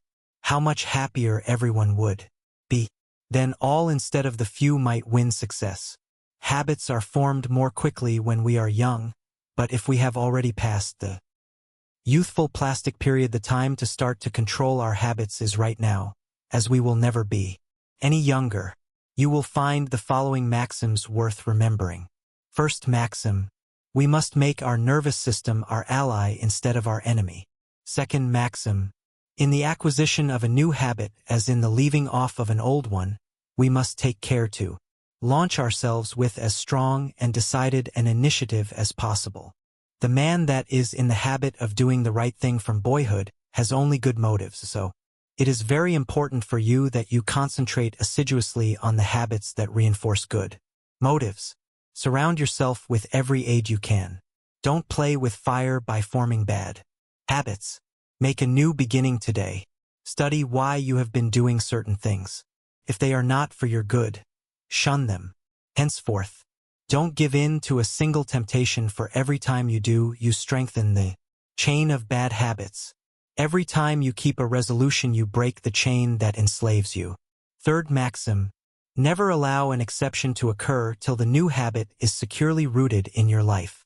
Here is the idea: you never want to give in until the new habit is fixed, else you undo all that has been accomplished by previous efforts. There are two opposing inclinations. One wants to be firm, and the other wants to give in. By your will you can become firm through repetition. Fortify your will to be able to cope with any and all opposition.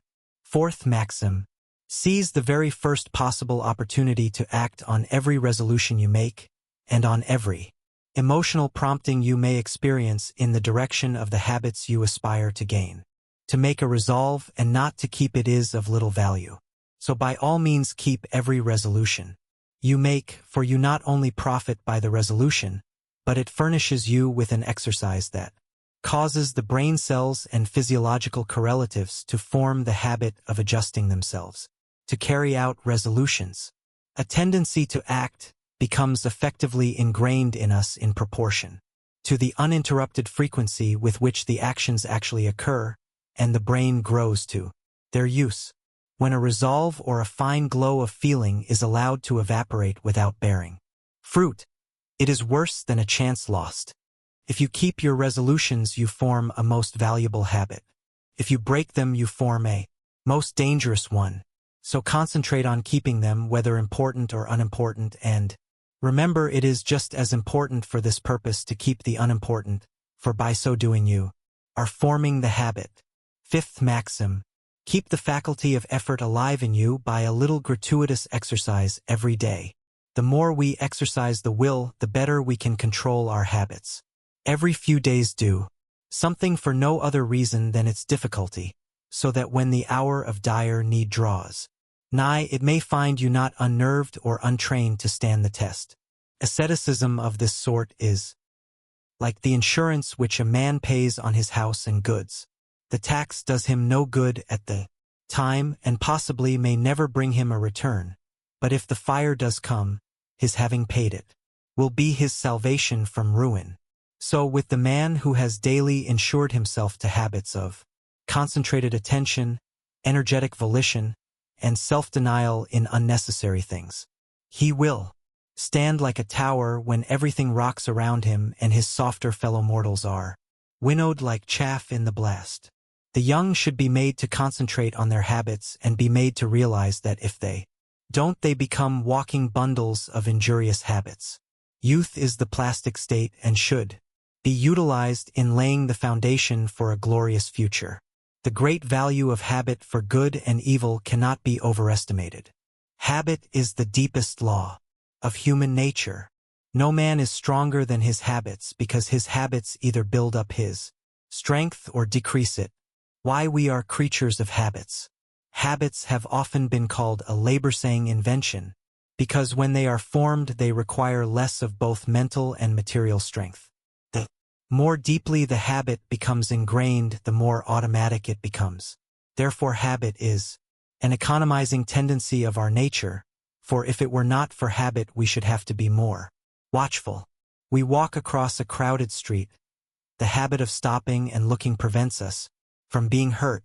The right kind of habits keeps us from making mistakes and mishaps. It is a well-known fact that a chauffeur is not able to master his machine safely until he has trained his body in a habitual way. When an emergency comes, he instantly knows what to do. Where safety depends on quickness, the operator must work automatically. Habits mean less risk, less fatigue, and greater accuracy. You do not want to become a slave to habits of a trivial nature. For instance, Wagner required a certain costume before he could compose corresponding parts of his operas. Schiller could never write with ease unless there were rotten apples in the drawer of his desk, from which he could now and then obtain an odor which seemed to him sweet. Gladstone had different desks for his different activities, so that when he worked on Homer he never sat among habitual accompaniments of his legislative labors. In order to overcome undesirable habits, two things are necessary.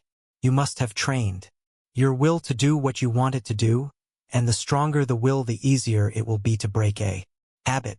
Then you must make a resolution to do just the opposite of what the habit is.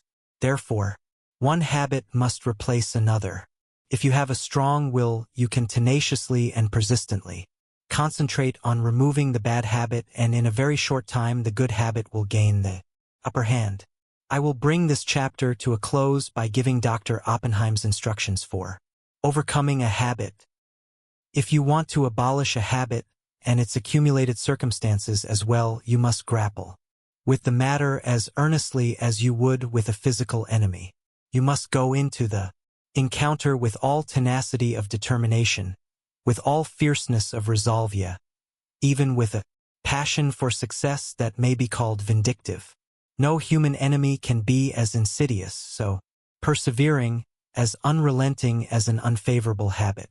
It never sleeps, it needs no rest.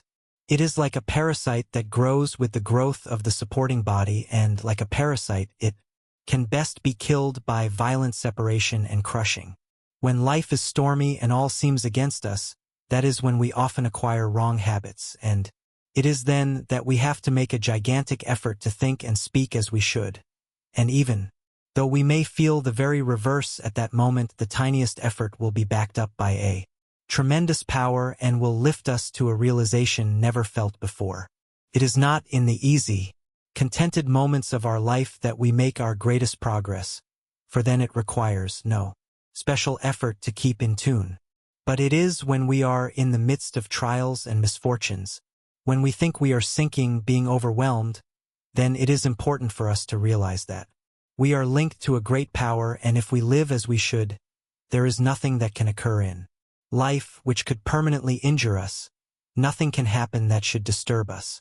So always, remember you have within you unlimited power, ready to manifest itself in the form which fills our need at the moment. If, when we have something difficult to solve, we would be silent like the child, we can get the inspiration when it comes. We will know how to act. We will find there is no need to hurry or disturb ourselves, that it is always wiser to wait for guidance from within than to act on impulse from without. Lesson X. Business results through concentration. A successful business is not usually the result of chance. Neither is a failure the result of luck. Most failures could be determined in advance if the founders had been studied.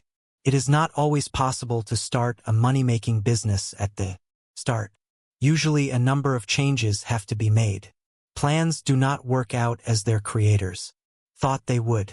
They may have to be changed a little, broadened, it may be here and there, and as you broaden your business, you broaden your power to achieve. You gain an intense and sustained desire to make your business a success. When you start a business, you may have but a vague notion of the way you will conduct it. You must fill in the details as you go along. You must concentrate on these details.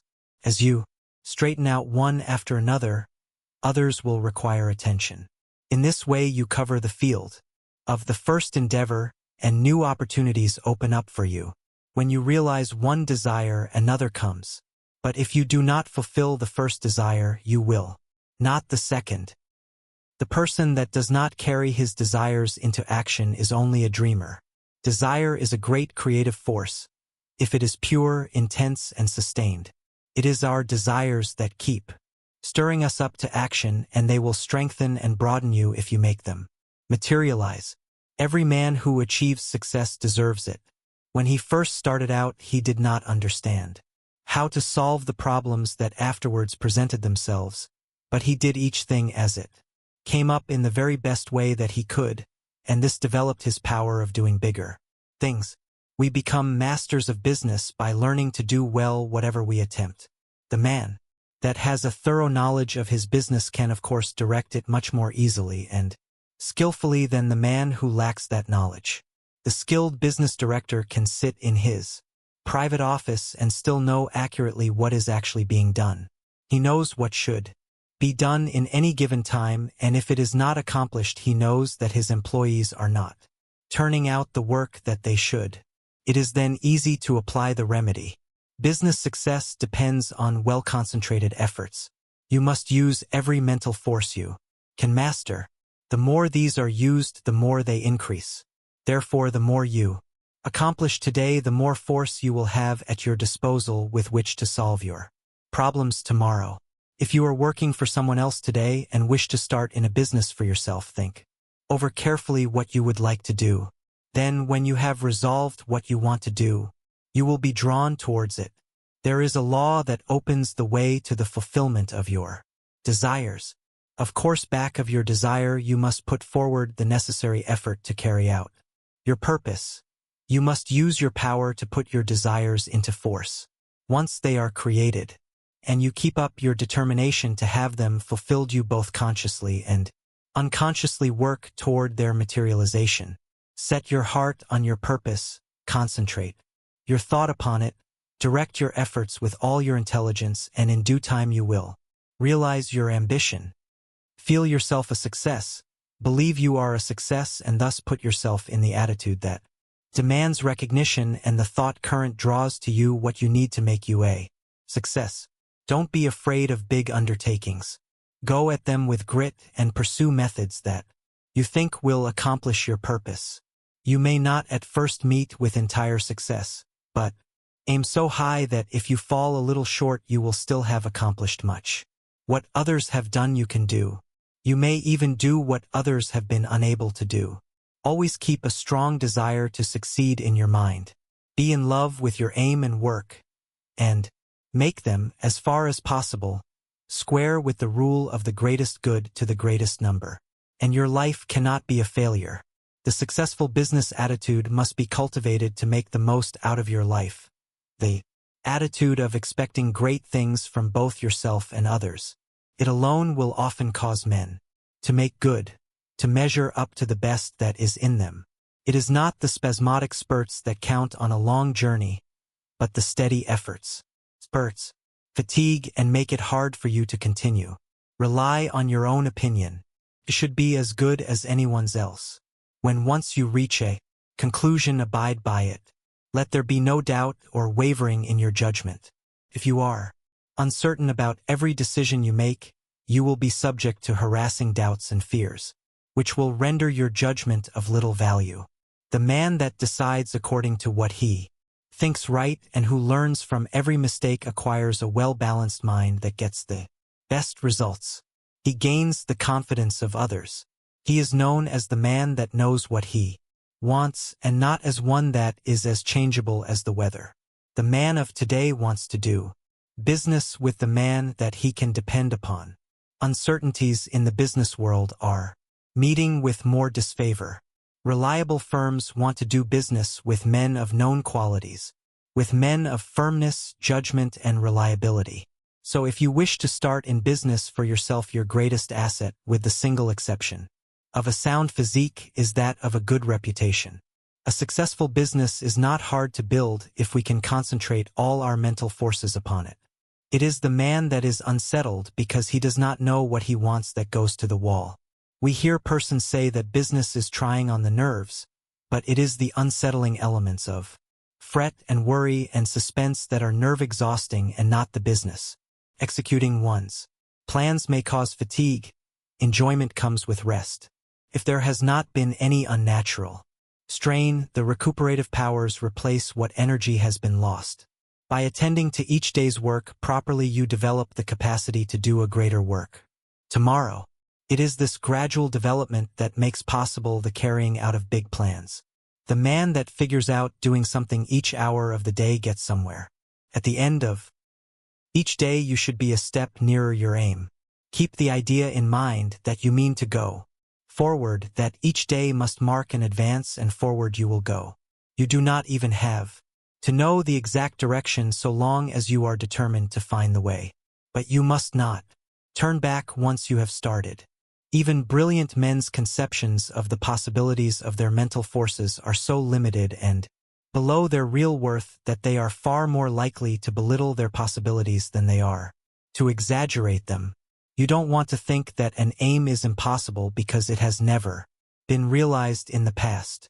Every day someone is doing something that was never done before. We are pushing ahead faster. Formerly it took decades to build up a big business, but today it is only but a matter of years, sometimes of months. Plan each day's activities carefully and you can reach any height you aim at. If each thing you do is done with concise and concentrated thought, you will be able to turn out an excellent quality and a large quantity of work. Plan to do so much work during the day and you will be astonished to see how much more you will do than on other days when you had not decided on any certain amount. I have demonstrated that the average business working force could do the same amount of work in 6 hours that they now do in 8 without using up any more energy. Never start to accomplish anything in an indecisive, indefinite, uncertain way. Tackle everything with a positiveness and an earnestness that will concentrate your mind and attract the very best associated thoughts. You will in a short time find that you will have extra time for planning bigger things. The natural leader always draws to himself by the law of mental attraction, ideas in his chosen subject that have ever been conceived by others. This is of the greatest importance and help. If you are properly trained, you benefit much by others' thoughts, and providing you generate from within yourself something of value, they will benefit from yours. We are heirs of all the ages, but we must know how to use our inheritance. The confident, pushing, hopeful, determined man influences all with whom he associates, and inspires the same qualities in them. You feel that his is a safe example to follow, and he rouses the same force within you that is pushing him onward and upward. One seldom makes a success of anything that he goes at in a listless, spiritless way. To build up a business, you must see it expanding in your mind before it actually takes tangible shape. Every great task that has ever been accomplished has first been merely a vision in the mind of its creator. Detail after detail has had to be worked out in his mind from his first faint idea of the enterprise. Finally, a clear idea was formed, and then the accomplishment, which was only the material result of the mental concept, followed. The up-to-date businessman is not content to build only for the present, but is planning ahead. If he does not, he will fall behind his competitor, who is what we are actually doing today was carefully thought out and planned by others in the past. All progressive businesses are conducted this way. That is why the young businessman of today is likely to accomplish more in a few years than his father did in all his life. There is no reason why your work or business should fag you out. When it does, there is something wrong. You are attracting forces and influence that you should not, because you are not in harmony with what you are doing. There is nothing so tiring as to try to do the work for which we are unfitted, both by temperament and training. Each one should be engaged in a business that he loves. B should be furthering movements with which he is in sympathy. He will then only do his best work and take intense pleasure in his business. In this way, while constantly growing and developing his powers, he is at the same time rendering through his work genuine and devoted service to humanity. Business success is not the result of chance, but of scientific ideas and plans carried out by an aggressive and progressive management. Use your mental forces so that they will grow and develop. Remember that everything you do is the result of mental action. Therefore, you can completely control your every action. Nothing is impossible for you.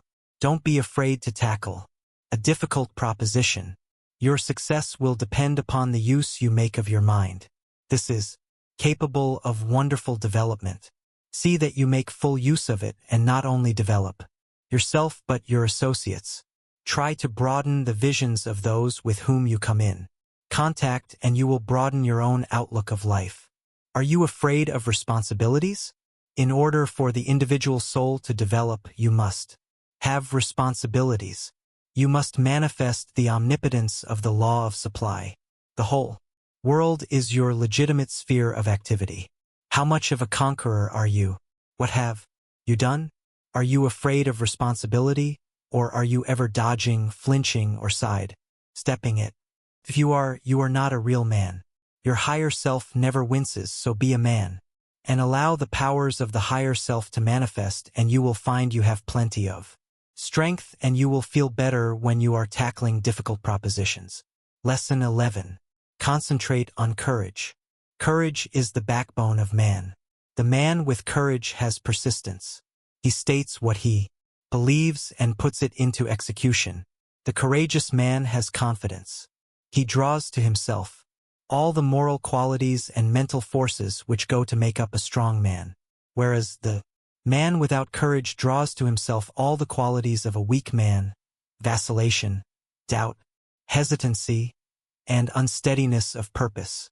You can therefore see the value of concentration on courage. It is a most vital element of success. The lack of courage creates financial, as well as mental and moral difficulties. When a new problem comes, instead of looking upon it as something to be achieved, the man or woman without courage looks for reasons why it cannot be done, and failure is naturally the almost inevitable result. This is a subject well worthy of your study. Look upon everything within your power as a possibility instead of as merely a probability, and you will accomplish a great deal more, because by considering a thing as impossible, you immediately draw to yourself all the elements that contribute to failure. Lack of courage destroys your confidence in yourself. It destroys that forceful, resolute attitude so important to success. The man without courage unconsciously draws to himself all that is contemptible, weakening, demoralizing, and destructive. He then blames his luck when he does not secure the things he weakly desires. We must first have the courage to strongly desire something. A desire to be fulfilled must be backed by the strength of all our mental forces. Such a desire has enough commanding force to change all unfavorable conditions. The man with courage commands, whether B is on the battlefield or in business life. What is courage? It is the will to do. It takes no more energy to be courageous than to be cowardly. It is a matter of the right training in the right way. Courage concentrates the mental forces on the task at hand. It then directs them thoughtfully, steadily, deliberately, while attracting all the forces of success toward the desired end. Cowardice, on the other hand, dissipates both our mental and moral forces, thereby inviting failure. As we are creatures of habits, we should avoid persons that lack courage. They are easy to discover because of their habits of fear in attacking new problems. The man with courage is never afraid. Start out today with the idea that there is no reason why you should not be courageous. If any fear thoughts come to you, cast them off as you would the deadly viper. Form the habit of never thinking of anything unfavorable to yourself or anyone else. In dealing with difficulties, new or old, hold ever the thought, I am courageous. Whenever a doubt crosses the threshold of your mind, banish it. Remember, you as master of your mind control its every thought, and here is a good one to often affirm. I have courage because I desire it, because I need it, because I use it, and because I refuse to become such a weakling as cowardice produces. There is no justification for the loss of courage. The evils by which you will almost certainly be overwhelmed without it are far greater than those which courage will help you to meet and overcome. Right, then, must be the moralist who says that the only thing to fear is fear. Never let another's opinion affect you. He cannot tell what you are able to do. He does not know what you can do with your forces. The truth is, you do not know yourself until you put yourself to the test. Therefore, how can someone else know? Never let anyone else put a valuation on you. Almost all wonderful achievements have been accomplished after it had been thoroughly demonstrated that they were impossibilities. Once we understand the law, all things are possible. If they were impossibilities, we could not conceive them. Just the moment you allow someone to influence you against what you think is right, you lose that confidence in yourself that inspires courage and carries with it all the forces which courage creates. Just the moment you begin to swerve in your plan, you begin to carry out another's thought and not your own. You become the directed and not the director. You forsake the courage and resolution of your own mind, and you therefore lack the very forces that you need to sustain and carry out your work. Instead of being self-reliant, you become timid, and this invites failure.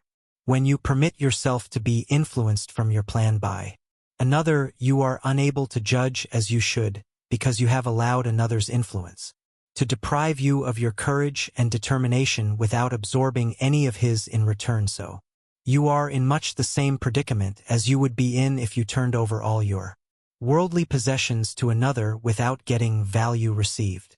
Concentrate on just the opposite of fear, want, poverty, sickness, etc. Never doubt your own ability. You have plenty if you will just use it. A great many men are failures because they doubt their own capacity. Instead of building up strong mental forces which would be of the greatest use to them, their fear thoughts tear them down. Fear paralyzes energy, keeps us from attracting the forces that go to make up success. Fear is the worst enemy we have. There are few people that really know that they can accomplish much. They desire the full extent of their powers, but alas, it is only occasionally that you find a man that is aware of the great possibilities within him. When you believe with all your mind and heart and soul that you can do something, you thereby develop the courage to steadily and confidently live up to that belief. You have now gone a long way towards accomplishing it. The chances are that there will be obstacles, big and little, in your way, but resolute courage will overcome them, and nothing else will. Strong courage eliminates the injurious and opposing forces by summoning their masters, the yet stronger forces that will serve you. Courage is yours for the asking. All you have to do is to believe in it, claim it, and use it. To succeed in business, believe that it will be successful, assert that it is successful, and work like a beaver to make it so. Difficulties soon melt away before the courageous. One man of courage can fire with his spirit a whole army of men, whether it be military or industrial, because courage, like cowardice, is contagious. The man of courage overcomes the trials and temptations of life. He commands success. He renders sound judgment. He develops personal influence and a forceful character, and often becomes the mentor of the community which he serves. How to overcome depression and melancholia. Both of the former are harmful and make you unhappy. These are states that can be quickly overcome through concentrating more closely on the higher self, for when you do, you cut off the connection with the harmful force currents. You can also drive away moods by simply choosing and fully concentrating on an agreeable subject. Through willpower and thought control, we can accomplish anything we want to do. There is wonderful inherent power within us all, and there is never any sufficient cause for fear except ignorance. Every evil is but the product of ignorance, and everyone that possesses the power to think has the power to overcome ignorance and evil. The pain that we suffer from doing evil are but the lessons of experience, and the object of the pain is to make us realize our ignorance. When we become depressed, it is evidence that our thought faculties are combining improperly and thereby attracting the wrong force currents. All that it is necessary to do is to exercise the will and concentrate upon happy subjects. I will only think of subjects worthy of my higher self and its powers. Lesson 12. Concentrate on wealth. It was never intended that man should be poor. When wealth is obtained under the proper conditions, it broadens the life. Everything has its value. Everything has a good use and a bad use. The forces of mind, like wealth, can be directed either for good or evil. A little rest will recreate forces. Too much rest degenerates into laziness and brainless, dreamy longings. If you acquire wealth unjustly from others, you are misusing your forces. But if your wealth comes through the right sources, you will be blessed. Through wealth we can do things to uplift ourselves and humanity. Wealth is many persons' goal. It therefore stimulates their endeavor. They long for it in order to dress and live in such a way as to attract friends. Without friends they would not be so particular of their surroundings. The fact is, the more attractive we make ourselves and our surroundings, the more inspiring are their influences. It is not conducive to proper thought to be surrounded by conditions that are uncongenial and unpleasant. So the first step toward acquiring wealth is to surround yourself with helpful influences. 2. Claim for yourself an environment of culture, place yourself in it, and be molded by its influences. Most great men of all ages have been comparatively rich. They have made or inherited money. Without money they could not have accomplished what they did. The man engaged in physical drudgery is not likely to have the same high ideals as the man that can command comparative leisure. Wealth is usually the fruit of achievement. It is not, however, altogether the result of being industrious. Thousands of persons work hard who never grow wealthy. Others with much less effort acquire wealth. Seeing possibilities is another step toward acquiring wealth.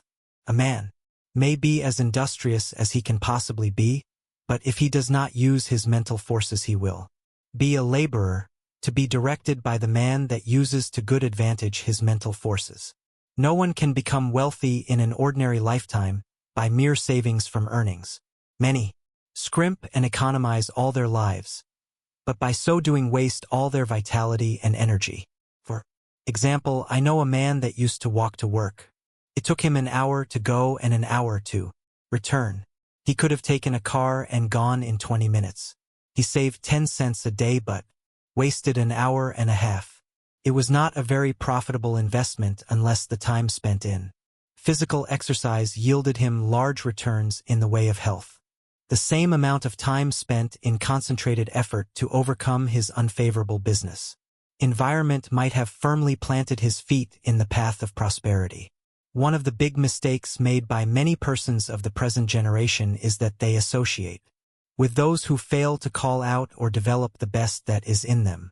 When the social side of life is developed too exclusively, as it often is, and recreation or entertainment becomes the leading motive of a person's life, he acquires habits of extravagance instead of economy, habits of wasting his resources, physical, mental, moral, and spiritual, instead of conserving them.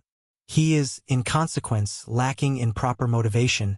His God-given powers and forces are undeveloped, and he inevitably brings poor judgment to bear upon all the higher relationships of life, while, as to his financial fortunes, he is ever the leaner, often a parasite, and always, if opportunity affords, as heavy a consumer as he is a poor producer. It seems a part of the tragedy of life that these persons have to be taught such painful lessons before they can understand the forces and laws that regulate life. Few profit by the mistakes of others. They must experience them for themselves and then apply the knowledge so gained in reconstructing their lives. Any man that has ever amounted to anything has never done a great deal of detail work for long periods at any given time. He needs his time to reflect. He does not do his duties today in the same way as yesterday, but as the result of deliberate and concentrated effort, constantly tries to improve his methods. The other day I attended a lecture on prosperity. I knew the lecturer had been practically broke for 10 years. I wanted to hear what he had to say. He spoke very well. He no doubt benefited some of his hearers, but he had not profited by his own teachings. I introduced myself and asked him if he believed in his maxims. He said he did. I asked him if they had made him prosperous.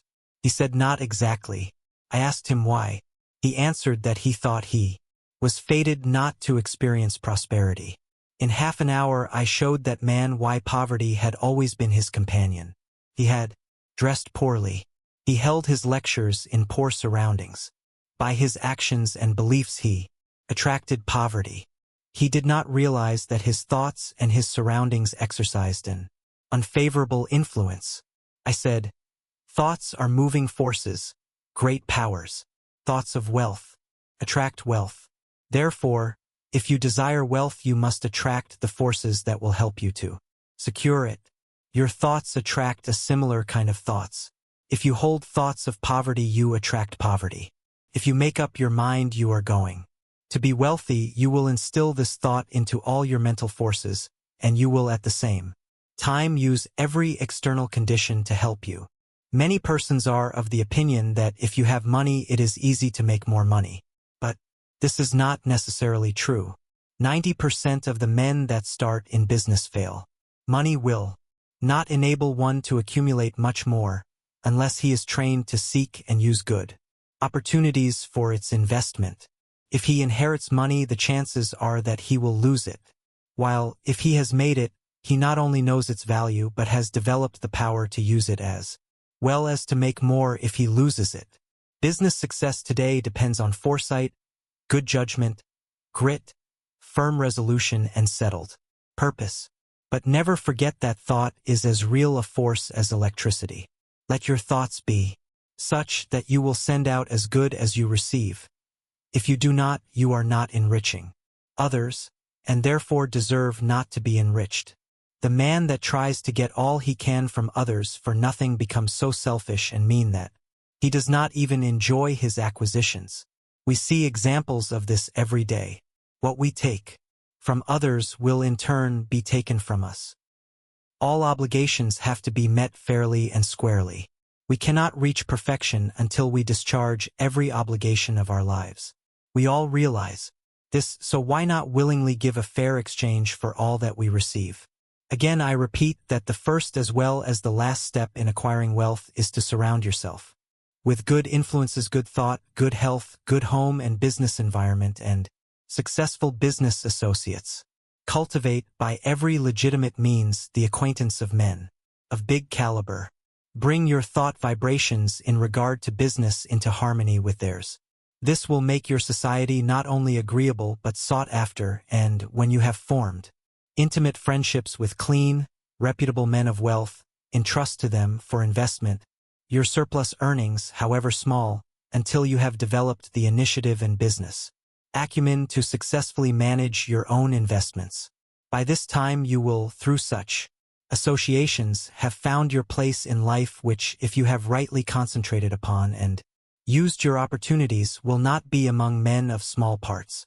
With a competence secured, you will take pleasure in using a part of it in making the road you traveled in reaching your position easier for those who follow you. There is somewhere in every brain the energy that will get you out of that rut and put you far up on the mountain of success if you can only use the energy. You know that gasoline in the engine of an automobile doesn't move the car until the spark comes to explode the gasoline. So it is with the mind of man. We are not speaking now of men of great genius, but of average, able citizens. Each one of them has in his brain the capacity to climb over the word impossible and get into the successful country beyond. And hope, self-confidence, and the determination to do something supply the spark that makes the energy work. Lesson 13. You can concentrate, but will you? All have the ability to concentrate, but will you? You can, but whether you will or not depends on you. It is one thing to be able to do something, and another thing to do it. There is far more ability not used than is used. Why do not more men of ability make something of themselves?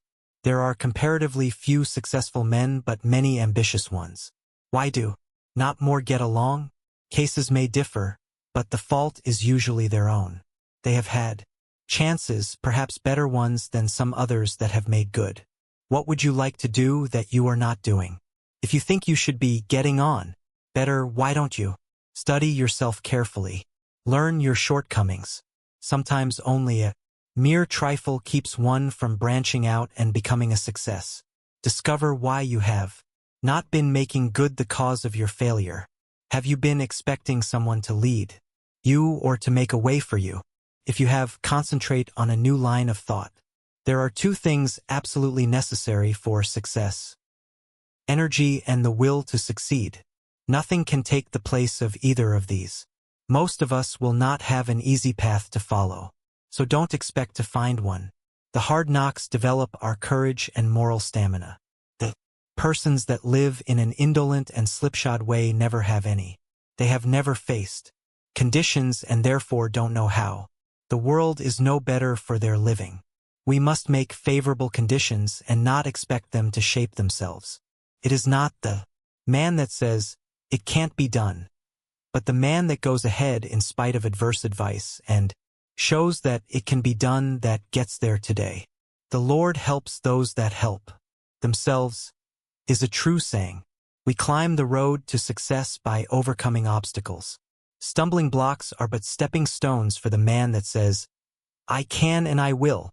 When we see cripples, the deaf and dumb, the blind, and those with other handicaps amounting to something in the world, the able-bodied man should feel ashamed of himself if he does not make good. There is nothing that can resist the force of perseverance. The way ahead of all of us is not clear sailing, but all hard passages can be bridged, if you just think they can and concentrate on how to do it. But if you think the obstacles are unsurmountable, you will not of course try. And even if you do, it will be in only a half-hearted way, a way that accomplishes nothing. Many men will not begin an undertaking unless they feel sure they will succeed in it. What a mistake! This would be right if we were sure of what we could and could not do. But who knows? There may be an obstruction there now that might not be there next week. There may not be an obstruction there now that will be there next week. The trouble with most persons is that just as soon as they see their way blocked, they lose courage. They forget that usually there is a way around the difficulty. It's up to you to find it. If you tackle something with little effort, when the conditions call for a big effort, you will of course not win. Tackle everything with a feeling that you will utilize all the power within you to make it a success. This is the kind of concentrated effort that succeeds. Most people are beaten before they start. They think they are going to encounter obstacles, and they look for them instead of for means to overcome them. The result is that they increase their obstacles instead of diminishing them.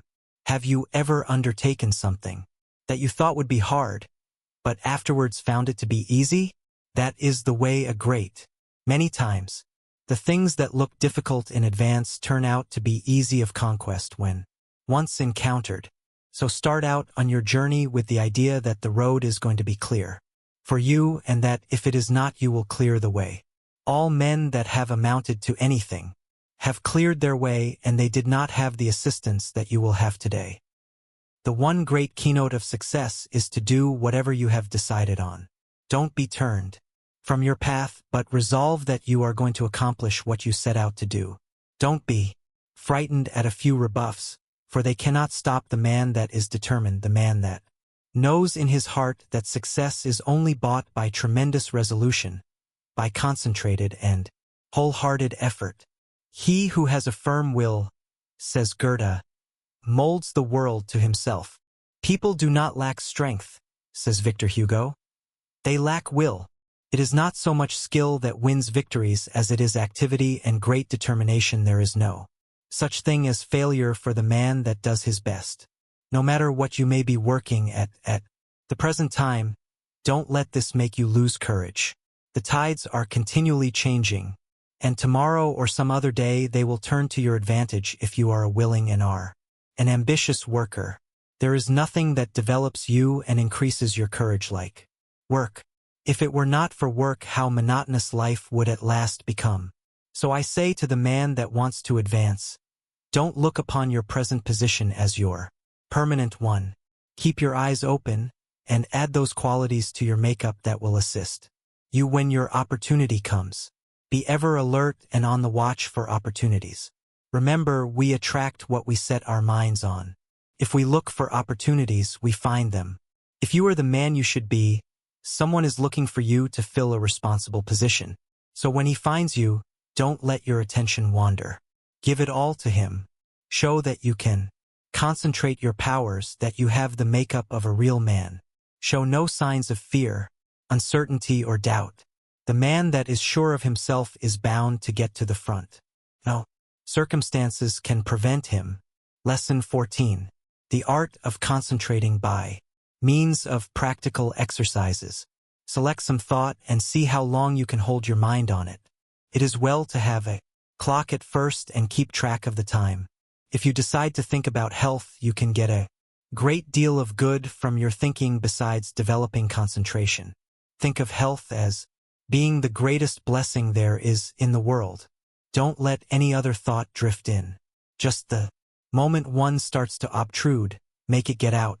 Make it a daily habit of concentrating on this thought for, say, 10 minutes. Practice until you can hold it to the exclusion of everything else. You will find it of the greatest value to centralize your thoughts on health. Regardless of your present condition, see yourself as you would like to be and be blind to everything else.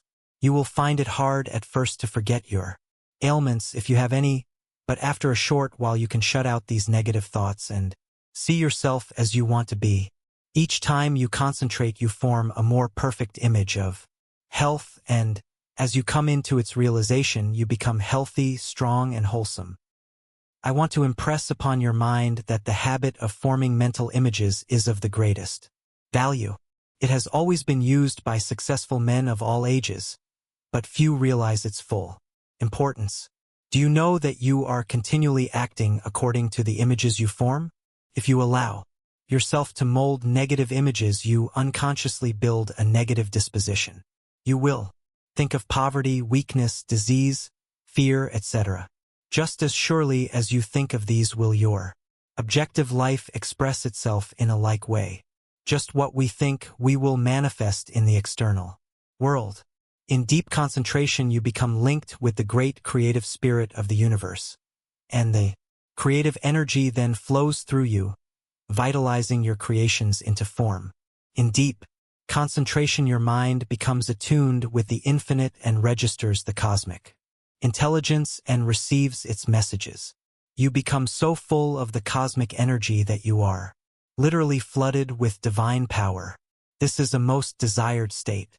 It is then we realize the advantages of being connected with the superconsciousness. The superconsciousness registers the higher cosmic vibrations. It is often referred to as the wireless station, the message recorded coming from the universal mind. There are very few that reach this stage of concentration. Very few even know that it is possible. They think concentration means limitation to one subject, but this deeper concentration that brings us into harmony with the infinite is that which produces and maintains health. When you have once come in contact with your superconsciousness, you become the controller of your human thoughts. That which comes to you is higher than human thoughts. It is often spoken of as cosmic consciousness. Once it is experienced, it is never forgotten. Naturally, it requires a good deal of training to reach this state, but once you do, it becomes easier each time to do, and in the course of time you can become possessed of power which was unknown to you before. You are able to direct the expression of almost infinite power.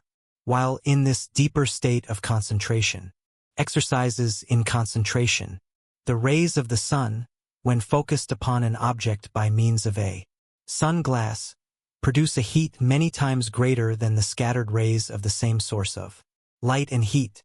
This is true of attention. Scatter it and you get but ordinary results. But center it upon one thing and you secure much better results. When you focus your attention upon an object, your every action, voluntary and involuntary, is in the direction of attaining that object. If you will focus your energies upon a thing to the exclusion of everything else, you generate the force that can bring you what you want. When you focus your thought, you increase its strength. The exercises that follow are tedious and monotonous but useful. If you will persist in them, you will find they are very valuable, as they increase your powers of concentration. Before proceeding with the exercises, I will answer a question that just comes to me. This person says after he works all day, he is too tired to practice any exercise. But this is not true. We will say he comes home all tired out, eats his supper and sits down to rest. If his work has been mental, the thought which has been occupying his mind returns to him, and this prevents him from securing the rest he needs. It is an admitted fact that certain thoughts call into operation a certain set of brain cells. The other cells, of course, are not busy at that time and are rested. Now, if you take up something that is just different from what you have been doing during the day, you will use the cells that have not done anything and give those that have had work to do a rest. So you should regulate the evenings that you have and call forth an entirely different line of thought so as not to use the cells which you have tired out during the day. If you will center your attention on a new thought, you relieve the old cells from vibrating with excitement and they get their needed rest. The other cells that have been idle all day want to work, and you will find you can enjoy your evenings while securing needed rest. When once you have learned to master your thoughts, you will be able to change them just as easily as you change your clothes. Remember, the real requisite of centering is to be able to shut out outside thoughts, anything foreign to the subject. Now, in order to control your intention, first gain control over the body. This must be brought under direct control of the mind under the control of the will. Your will is strong enough to do anything you wish, but you must realize that it is. The mind can be greatly strengthened by being brought under the direct influence of the will. When the mind is properly strengthened by the impulse of the will, it becomes a more powerful transmitter of thought because it has more force. The best time to concentrate is after reading something that is inspiring, as you are then mentally and spiritually exalted in the desired realm. Then is the time you are ready for deep concentration. If you are in your room, first see that your windows are up and the air is good. Lie down flat on your bed without a pillow. See that every muscle is relaxed. Now breathe slowly, filling the lungs comfortably full of fresh air. Hold this as long as you can without straining yourself. Then exhale slowly. Exhale in an easy, rhythmic way. Breathe this way for 5 minutes, letting the divine breath flow through you, which will cleanse and rejuvenate every cell of brain and body. You are then ready to proceed. Now think how quiet and relaxed you are. You can become enthusiastic over your condition. Just think of yourself as getting ready to receive knowledge that is far greater than you have ever received before. Now relax and let the Spirit work in and through you and assist you to accomplish what you wish. Don't let any doubts or fears enter. Just feel that what you wish is going to manifest. Just feel. It already has, in reality it has. For just the minute you wish a thing to be done, it manifests in the thought world. Whenever you concentrate, just believe it is a success. Keep up this feeling and allow nothing to interfere, and you will soon find you have become the master of concentration. You will find that this practice will be of wonderful value to you, and that rapidly you will be learning to accomplish anything that you undertake. It will be necessary to first train the body to obey the commands of the mind. I want you to gain control of your muscular movements. The following exercise is especially good in assisting you to acquire perfect control of the muscles. Exercise 1. Sit in a comfortable chair and see how still you can keep. This is not as easy as it seems. You will have to center your attention on sitting still.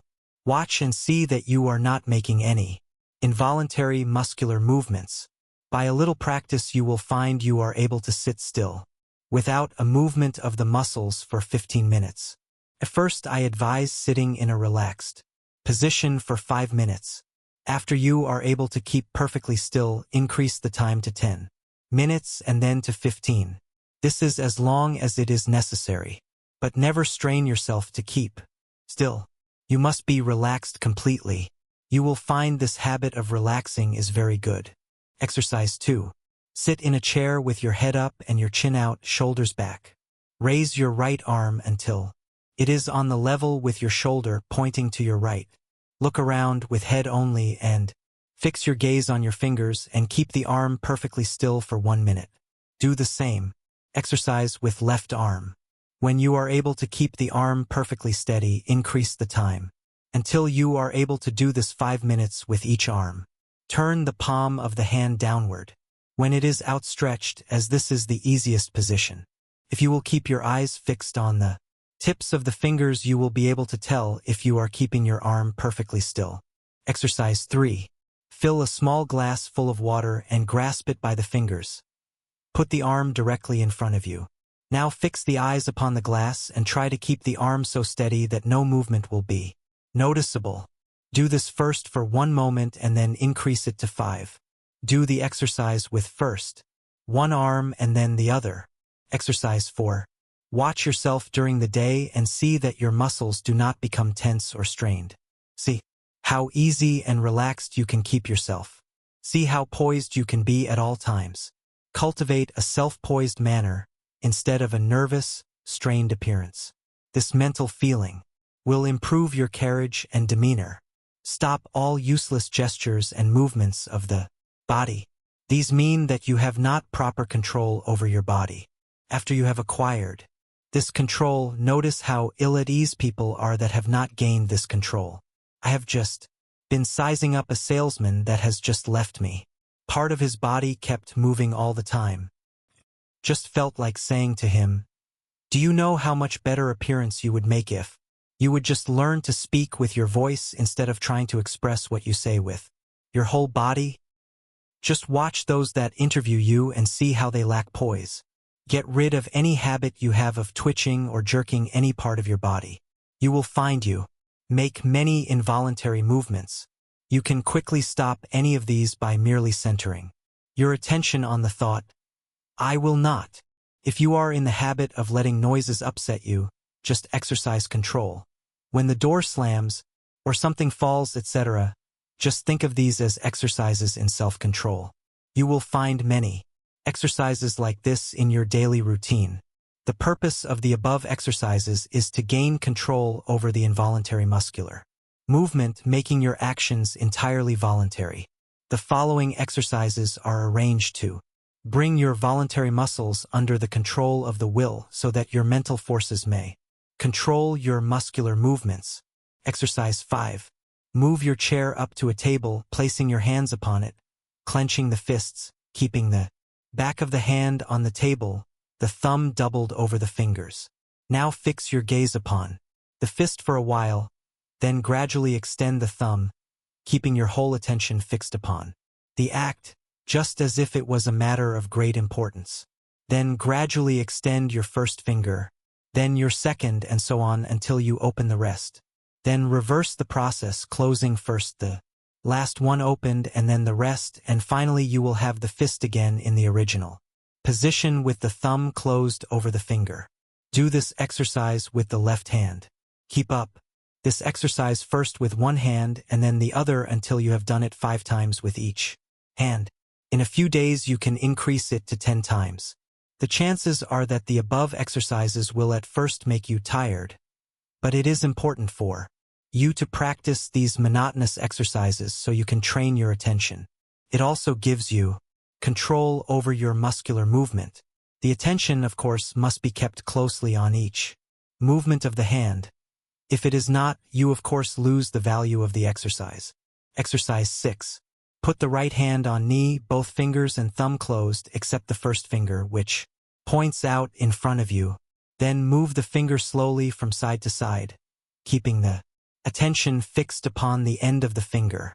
You can make up a variety of exercises like these. It is good training to plan out different ones.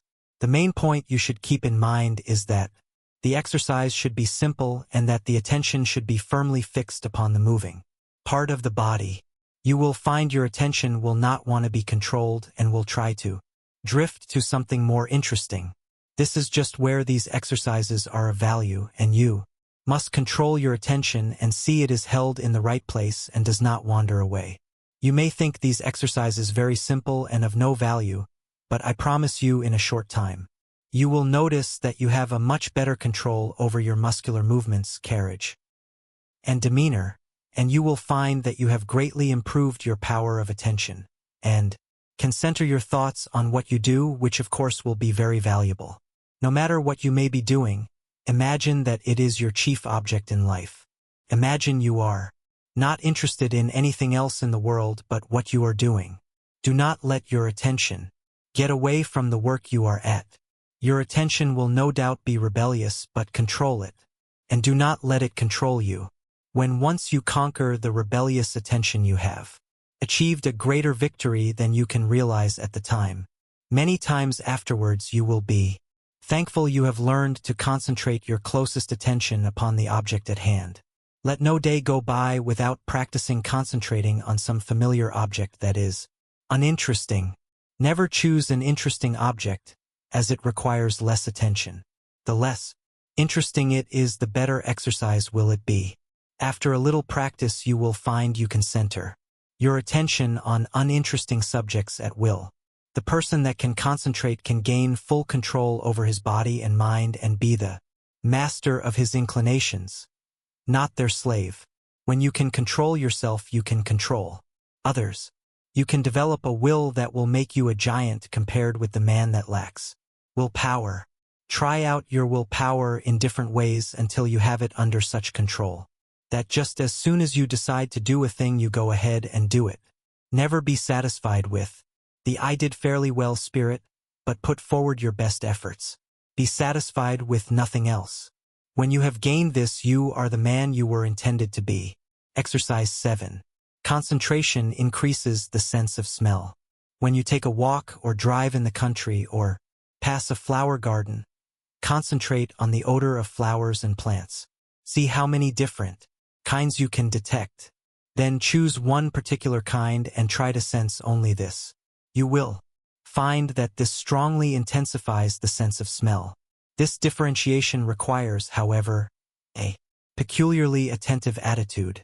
When sense of smell is being developed, you should not only shut out from the mind every thought but that of odor, but you should also shut out cognizance of every odor save that upon which your mind, for the time, is concentrated.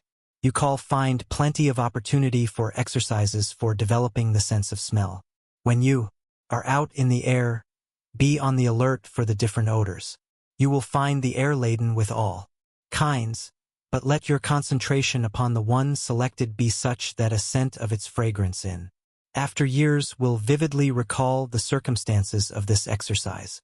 The object of these exercises is to develop concentrated attention, and you will find that you can, through their practice, control your mind and direct your thoughts just the same as you can your arm. Exercise 8. Concentration on the within. Lie down and thoroughly relax your muscles.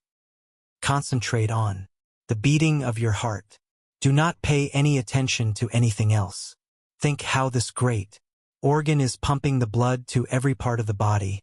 Try to actually picture the blood leaving the great reservoir and going in one stream right down to the toes.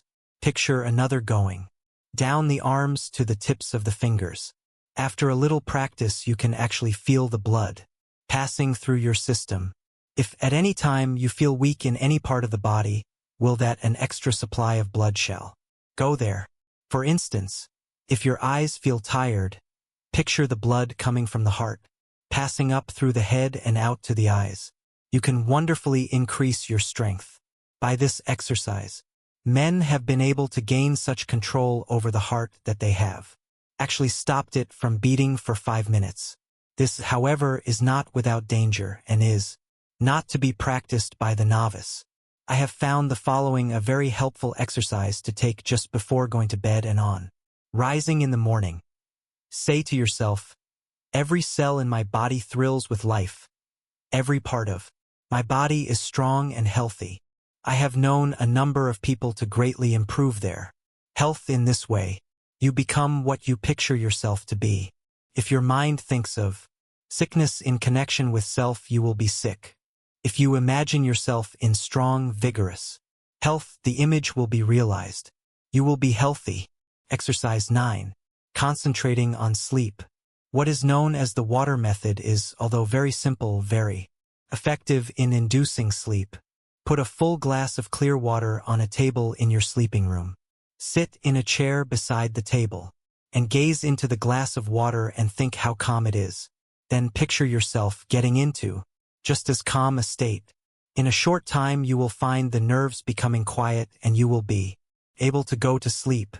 Sometimes it is good to picture yourself becoming drowsy to induce sleep, and, again, the most persistent insomnia has been overcome by one thinking of himself as some inanimate object, for instance, a hollow log in the depths of the cool, quiet forest.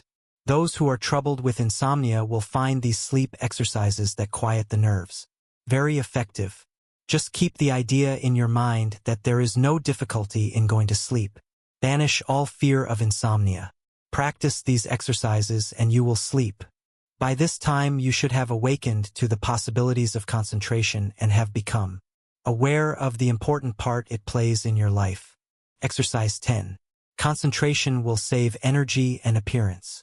Watch yourself and see if you are not in the habit of moving your hands, thumping something with your fingers, or twirling your mustache. Some have the habit of keeping their feet going as, for instance, tapping them on the floor. Practice standing before a mirror and see if you are in the habit of frowning or causing wrinkles to appear in the forehead. Watch others and see how they needlessly twist their faces in talking. Any movement of the face that causes the skin to wrinkle will eventually cause a permanent wrinkle. As the face is like a piece of silk, you can make a fold in it a number of times and it will straighten out of itself, but if you continue to make a fold in it, it will in time be impossible to remove it. By concentration, you can stop the worry habit. If you are in the habit of worrying over the merest trifles, just concentrate on this a few minutes and see how needless it is. If you are also in the habit of becoming irritable or nervous at the least little thing, check yourself. Instantly when you feel yourself becoming so, start to breathe deeply. Say, I will not be so weak. I am master of myself.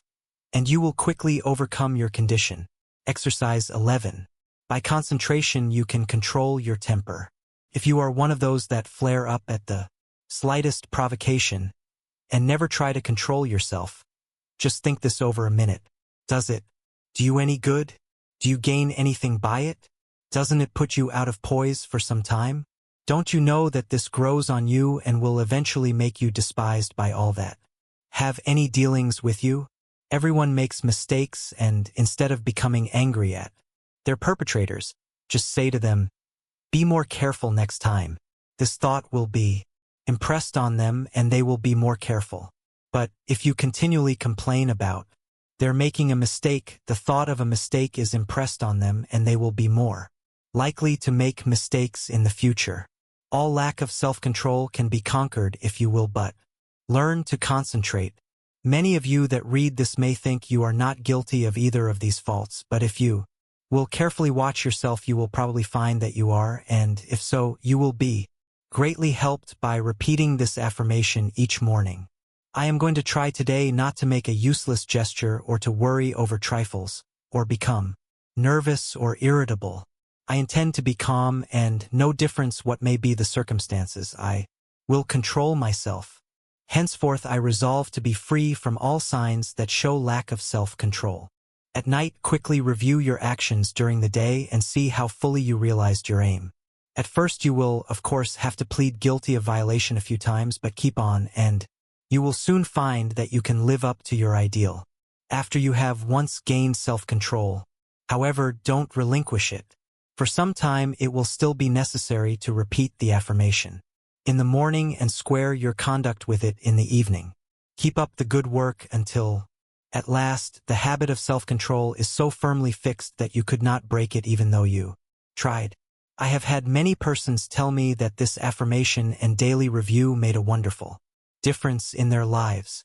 You, too, will notice the difference if you live up to these instructions. Exercise 12. Practice talking before a glass. Make 2 marks on your mirror on a level with your eyes, and think of them as 2 human eyes looking into yours. Your eyes will probably blink a little at first. Do not move your head, but stand erect. Concentrate all your thoughts on keeping your head perfectly still. Do not let another thought come into your mind. Then still, keeping the head, eyes, and body still, think that you look like a reliable man or woman. Should, like a person that anyone would have confidence in. Do not let your appearance be such as to justify the remark, I don't like his appearance. I don't believe he can be trusted. While standing before the mirror, practice deep breathing. See that there is plenty of fresh air in the room and that you are literally feasting on it. You will find that, as it permeates every cell, your timidity will disappear. It has been replaced by a sense of peace and power. The one that stands up like a man and has control over the muscles of his face and eyes always commands attention. In his conversation, he can better impress those with whom he comes in contact. He acquires a feeling of calmness and strength that causes opposition to melt away before it. 3 minutes a day is long enough for the practice of this exercise. Look at the clock before you commence the exercise, and if you find you can prolong the exercise for more than 5 minutes, do so. The next day, sit in a chair and, without looking at the picture, concentrate on it and see if you cannot think of additional details concerning it. The chances are you will be able to think of many more. It might be well for you to write down all you thought of the first day and then add to the list each new discovery. You will find that this is a very excellent exercise in concentration. Exercise 13. The control of sensations. Think how you would feel if you were cool, then how you would feel if you were cold, Again, how you would feel if it were freezing. In this state you would be shivering all over. Now think of just the opposite conditions. Construct such a vivid image of heat that you are able to experience the sensation of heat even in the coldest atmosphere. It's possible to train your imagination until you do this, and it can then be turned to practical account in making undesirable conditions bearable. You can think of many very good exercises like this. For instance, if you feel yourself getting hungry or thirsty and for any reason you do not wish to eat, do not think of how hungry or thirsty you are, but just visualize yourself as finishing a hearty meal. Again, when you experience pain, do not increase it by thinking about it, but do something to divert your attention and the pain will seem to decrease. If you will start practicing along this line, systematically you will soon gain a wonderful control over the things that affect your physical comfort. Exercise 14. The Eastern way of concentrating. Sit in a chair with a high back in upright position. Press one finger against the right nostril. Now take a long, deep breath, drawing the breath in gently as you count 10. Then expel the breath through the right nostril as you count 10. Repeat this exercise with the opposite nostril. This exercise should be done at least 20 times at each sitting. Exercise 15. Controlling desires. Desire, which is one of the hardest forces to control, will furnish you with excellent exercises in concentration. It seems natural to want to tell others what you know, but by learning to control these desires, you can wonderfully strengthen your powers of concentration. Remember, you have all you can do to attend to your own business. Do not waste your time in thinking of others or in gossiping about them. If, from your own observation, you learn something about another person that is detrimental, keep it to yourself. Your opinion may afterwards turn out to be wrong anyway, but whether right or wrong, you have strengthened your will by controlling your desire to communicate your views. If you hear good news, resist the desire to tell it to the first person you meet, and you will be benefited thereby. It will require the concentration of all your powers of resistance to prohibit the desire to tell. After you feel that you have complete control over your desires, you can then tell your news. But you must be able to suppress the desire to communicate the news until you are fully ready to tell it.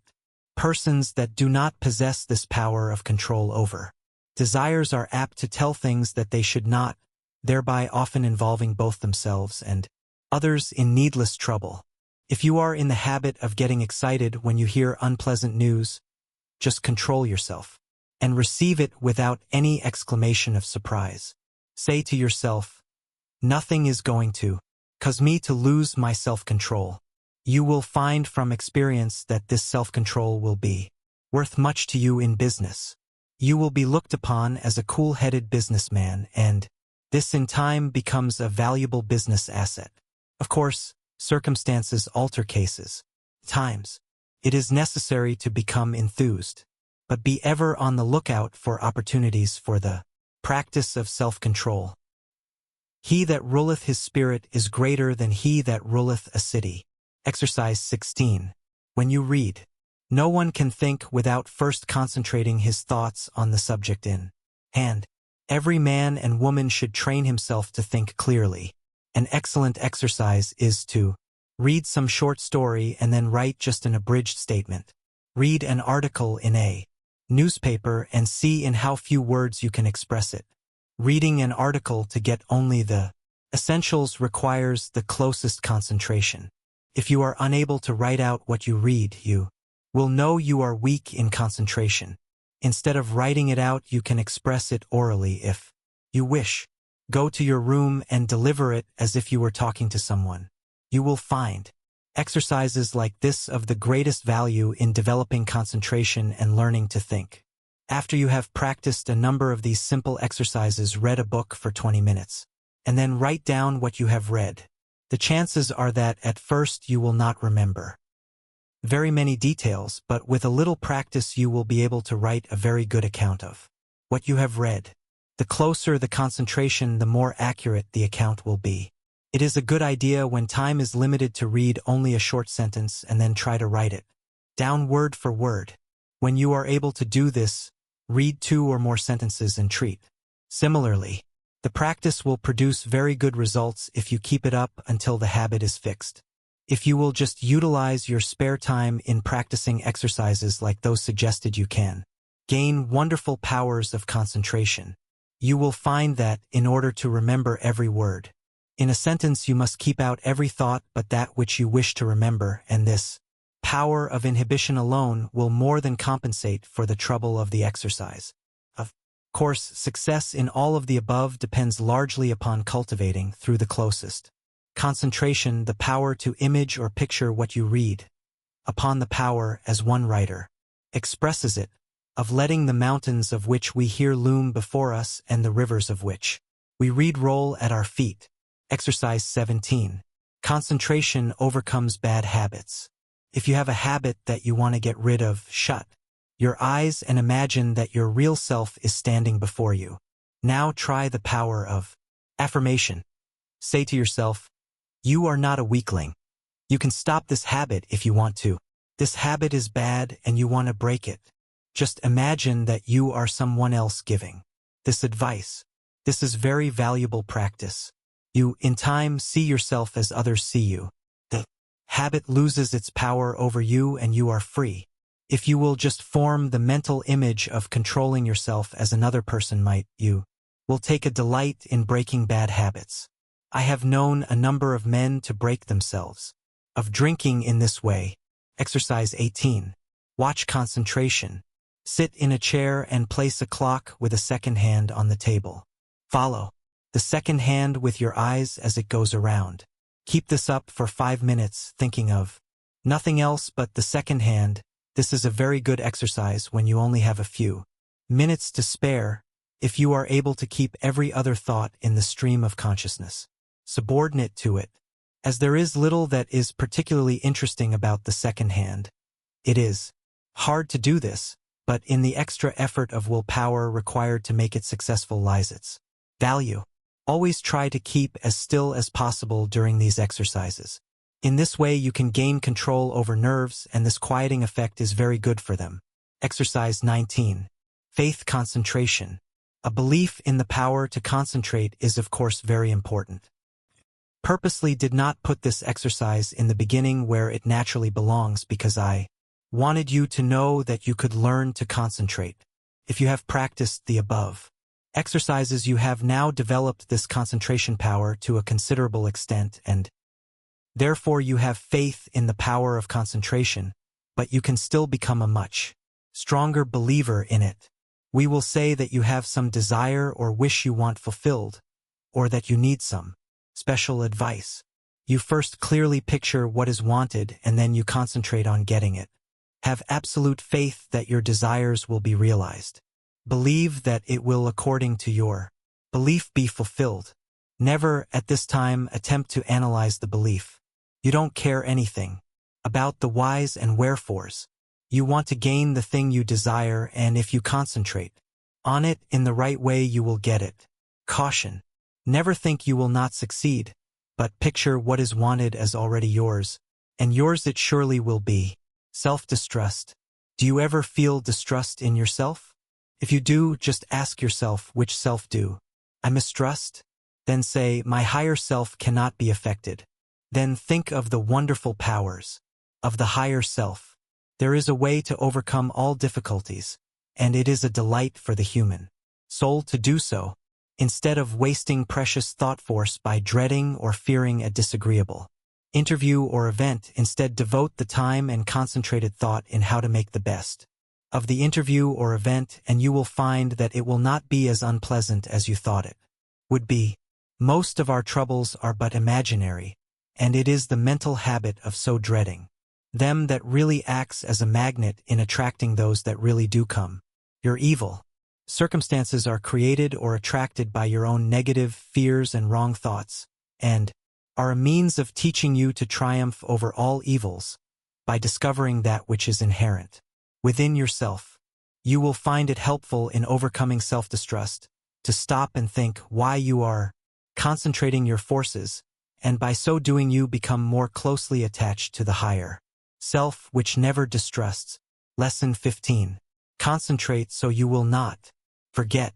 A man forgets because he does not concentrate his mind on his purpose, especially at the moment he conceives it. We remember only that which makes a deep impression, hence we must first deepen our impressions by associating in our minds certain ideas that are related to them. We will say a wife gives her husband a letter to mail. He does not think about it, but automatically puts it in his pocket and forgets all about it. When the letter was given to him, had he said to himself, "I will mail this letter. The box is at the next corner, and when I pass it, I must drop this letter," it would have enabled him to recall the letter the instant he reached the mailbox. The same rule holds good in regard to more important things. For example, if you are instructed to drop in and see Mr. Smith while out to luncheon today, you will not forget it if, at the moment the instruction is given, you say to yourself something similar to the following. When I get to the corner of Blank Street, on my way to luncheon, I shall turn to the right and call on Mr. Smith. In this way the impression is made, the connection established, and the sight of the associated object recalls the errand. The important thing to do is to deepen the impression at the very moment it enters your mind. This is made possible not only by concentrating the mind upon the idea itself, but by surrounding it with all possible association of ideas, so that each one will reinforce the others. The mind is governed by laws of association, such as the law that ideas which enter the mind at the same time emerge at the same time, one assisting in recalling the others. The reason why people cannot remember what they want to is that they have not concentrated their minds sufficiently on their purpose at the moment when it was formed. You can train yourself to remember in this way by the concentration of the attention on your purpose, in accordance with the laws of association. When once you form this habit, the attention is easily centered and the memory easily trained.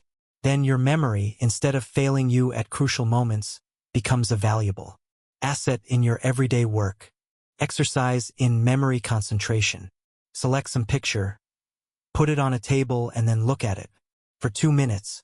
Concentrate your attention on this picture, observe every detail, then shut your eyes and see how much you can recall about it. Think of what the picture represents, whether it is a good subject, whether it looks natural. Think of objects in foreground, middle, ground, background, of details of color and form. Now open your eyes and hold yourself rigidly to the correction of each and every mistake. Close eyes again and notice how much more accurate your picture is. Practice until your mental image corresponds in every particular to the original. Nature is a wonderful instructor, but there are very few who realize that when we get in touch with nature we discover ourselves. That by listening to her voice with that curious inner sense of ours, we learn the oneness of life and wake up to our own latent powers. Few realize that the simple act of listening and concentrating is our best interior power, for it brings us into close contact with the highest, just as our other senses bring us into touch with the coarser side of human nature. The closer we live to nature, the more developed is this sense. So-called civilization has overdeveloped our other senses at the expense of this one. Children unconsciously realize the value of concentration. For instance, when a child has a difficult problem to solve and gets to some knotty point which he finds himself mentally unable to do, though he tries his hardest, he will pause and keep quite still, leaning on his elbow, apparently listening. Then you will see, if you are watching, sudden illumination come, and he goes on happily and accomplishes his task. A child instinctively but unconsciously knows when he needs help, he must be quiet and concentrate. All great people concentrate and owe their success to it. The doctor thinks over the symptoms of his patient, waits, listens for the inspiration, though quite unconscious, perhaps, of doing so. The one who diagnoses in this way seldom makes mistakes. An author thinks his plot, holds it in his mind, and then waits and illumination comes. If you want to be able to solve difficult problems, you must learn to do the same. Lesson 16. How concentration can fulfill your desire. It is a spiritual law that the desire to do necessarily implies the ability to do. You have all read of Aladdin's lamp, which accomplished such wonderful things. This, of course, is only a fairy story, but it illustrates the fact that man has within him the power, if he is able to use it, to gratify his every wish. If you are unable to satisfy your deepest longings, it is time you learned how to use your God-given powers. You will soon be conscious that you have latent powers within capable when once developed of revealing to you priceless knowledge and unlimited possibilities of success. Man should have plenty of everything and not merely substance to live on as so many have. All natural desires can be realized. It would be wrong for the infinite to create wants that could not be supplied. Man's very soul is in his power to think, and it, therefore, is the essence of all created things. Every instinct of man leads to thought, and in every thought there is great possibility, because true thought development, when allied to those mysterious powers which perhaps transcend it, has been the cause of all the world's true progress. In the silence we become conscious of that something which transcends thought and which uses thought as a medium for expression. Many have glimpses of that something, but few ever reach the state where the mind is steady enough to fathom these depths. Silent, concentrated thought is more potent than spoken words, for speech distracts from the focusing power of the mind by drawing more and more attention to the without. Man must learn more and more to depend on himself, to seek more for the infinite within. It is from this source alone that he ever gains the power to solve his practical difficulties. No one should give up when there is always the resources of infinity.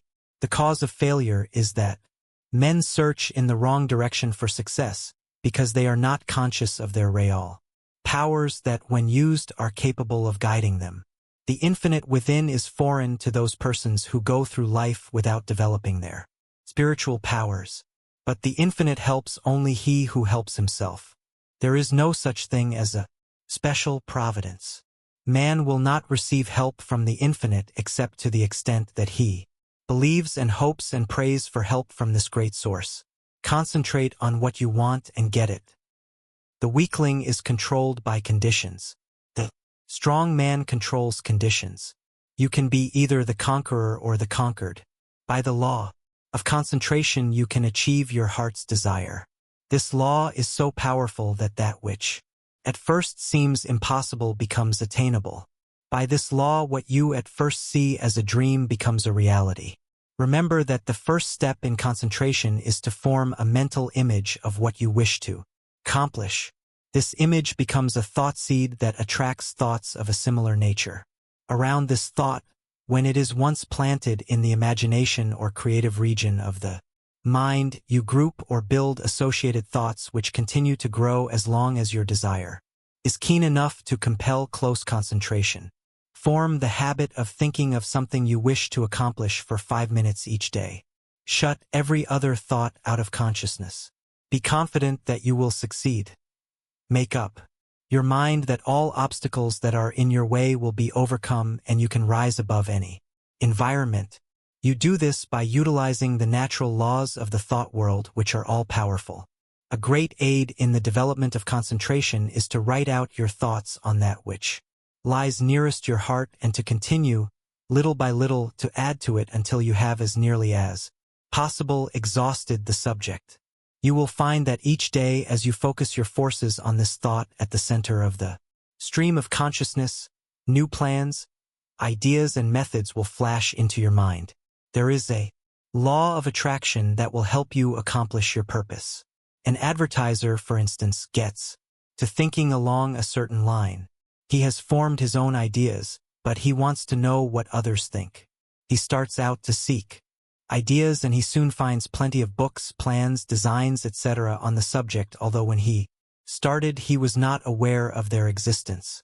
The same thing is true in all lines. We can attract those things that will help us. Very often we seem to receive help in a miraculous way. It may be slow in coming, but once the silent, unseen forces are put into operation, they will bring results so long as we do our part. They are ever present and ready to aid those who care to use them. By forming a strong mental image of your desire, you plant the thought seed which begins working in your interest, and, in time, that desire, if in harmony with your higher nature, will materialize.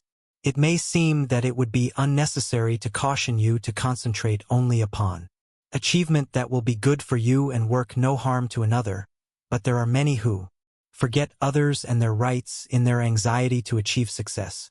All good things are possible for you to have, but only as you bring your forces into harmony with that law that requires that we mete out justice to fellow travelers as we journey along life's road.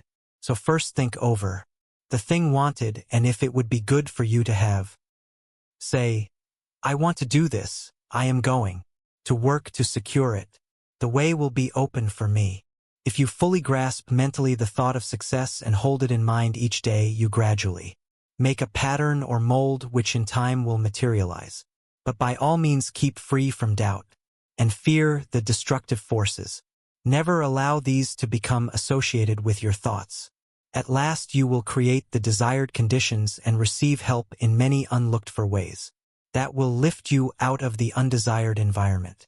Life will then seem very different to you, for you will have found happiness through awakening within yourself the power to become the master of circumstances instead of their slave. To the beginner in this line of thought, some of the things stated in this book may sound strange, even absurd, but instead of condemning them, give them a trial. You will find they will work out. The inventor has to work out his idea mentally before he produces it materially. The architect first sees the mental picture of the house he is to plan, and from this works out the one we see. Every object, every enterprise, must first be mentally created. I know a man that started in business with 13 cents and not $1 worth of credit. In 10 years he has built up a large and profitable business. He attributes his success to two things: belief that he would succeed and hard work. There were times when it did not look like he could weather the storm. He was being pressed by his creditors who considered him bankrupt. They would have taken 50 cents on the dollar for his notes and considered themselves lucky. But by keeping up a bold front, he got an extension of time when needed. When absolutely necessary for him to raise a certain sum at a certain time, he always did it. When he had heavy bills to meet, he would make up his mind that certain people that owed him would pay by a certain date, and they always did. Sometimes he would not receive their check until the last mail of the day of the extension, and I have known him to send out a check with the prospect of receiving a check from one of his customers the following day. He would have no reason other than his belief in the power of affecting the mind of another by concentration of thought for expecting that check, but rarely has he been disappointed. Just put forth the necessary concentrated effort and you will be wonderfully helped from sources unknown to you. Remember the mystical words of Jesus, the Master. Whatsoever thing ye desire when ye pray, pray as if ye had already received, and ye shall have.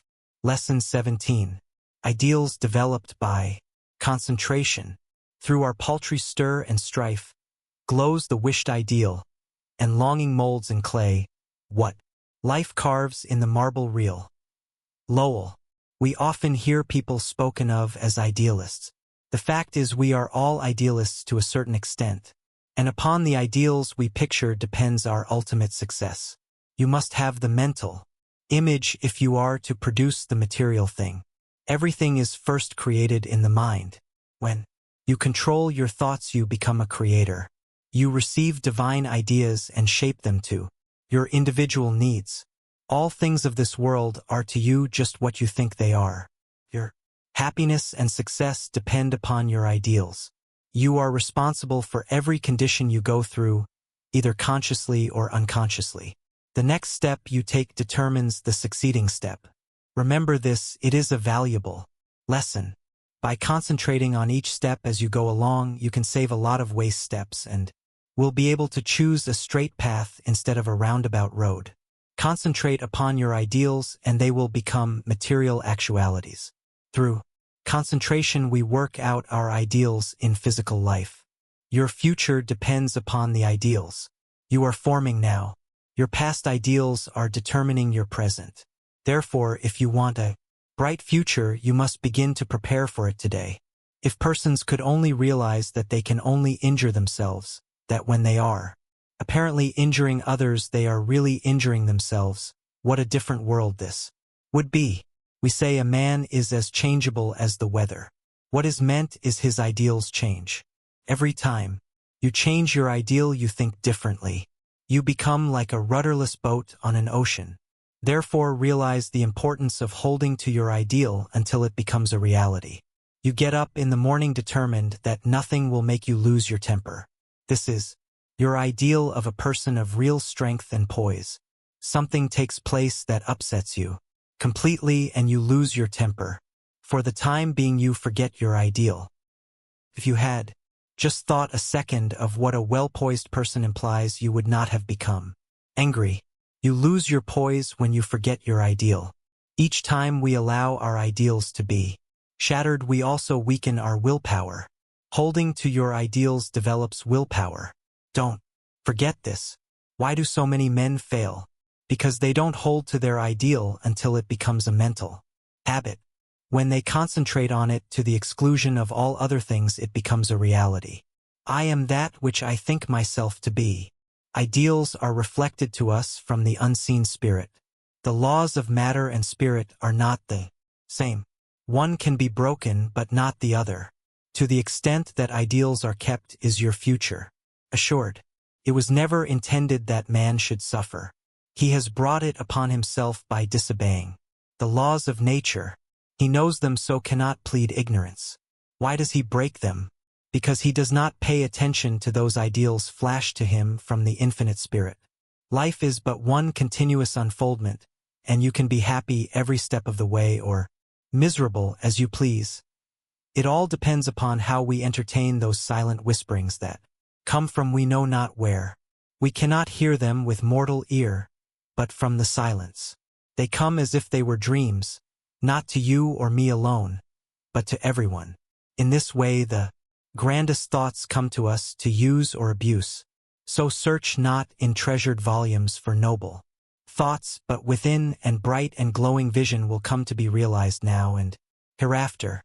You must give some hours to concentrated, consistent, persistent thought. You must study yourself and your weaknesses. No man gets over a fence by wishing himself on the other side. He must climb.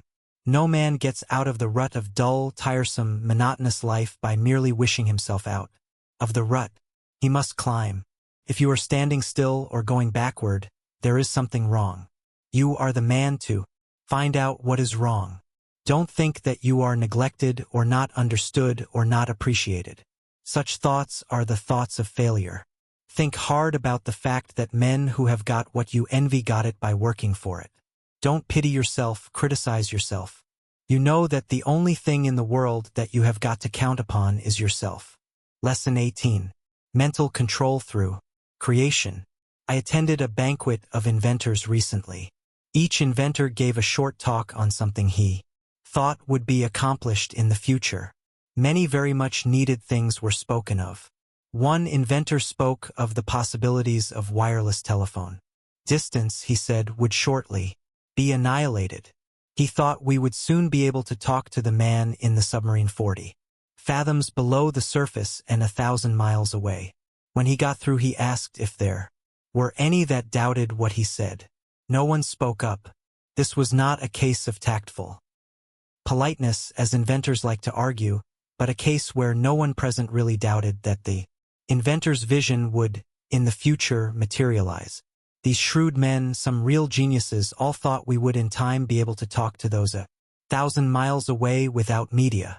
Now, if we can make an instrument so wonderful that we can send wireless messages 1,000 miles, is there any reason why we should not, through mental control, transmit messages from one person to another? The wireless message should not be as easy to send as the projected thought. The day will come when all business will employ highly developed persons to send out influences.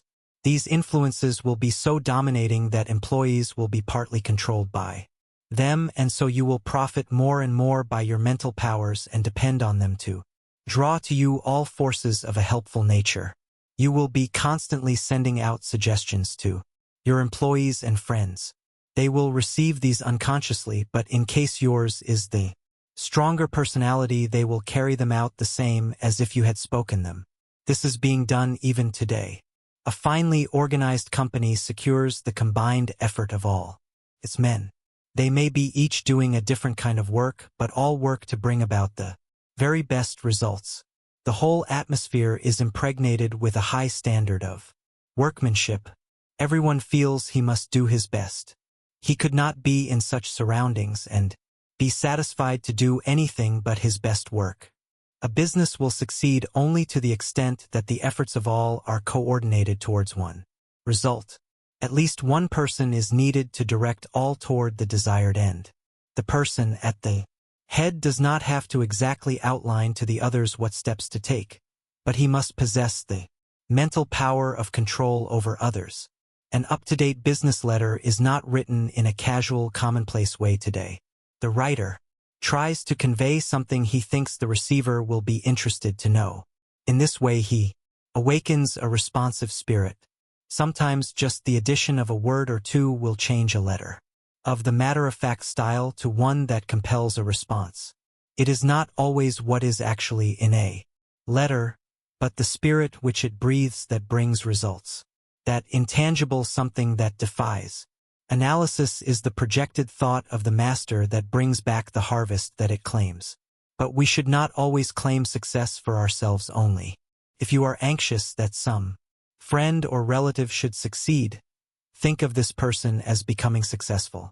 Picture him in the position you would like to see him in.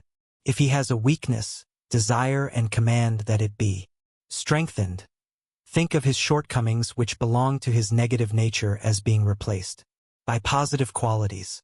Take a certain part of the day to send him thoughts of an upbuilding nature. You can in this way arouse his mental powers into activity, and once aroused, they will assert themselves and claim their own. We can accomplish a great deal more than many of us are ready to believe by sending to another our direct, positive, and controlling suggestions of leadership, but whether a man is a success or not is greatly determined by the way he acts on the suggestions he receives. We either advance or decline. We never stand still. Every time we accomplish something, it gives us ability to do greater things. The bigger the attempt undertaken, the greater the things accomplished in the future. As a business grows, the head of the business also has to grow. He must advance and be ever the guiding influence. By his power to control, he inspires confidence in those associated with him.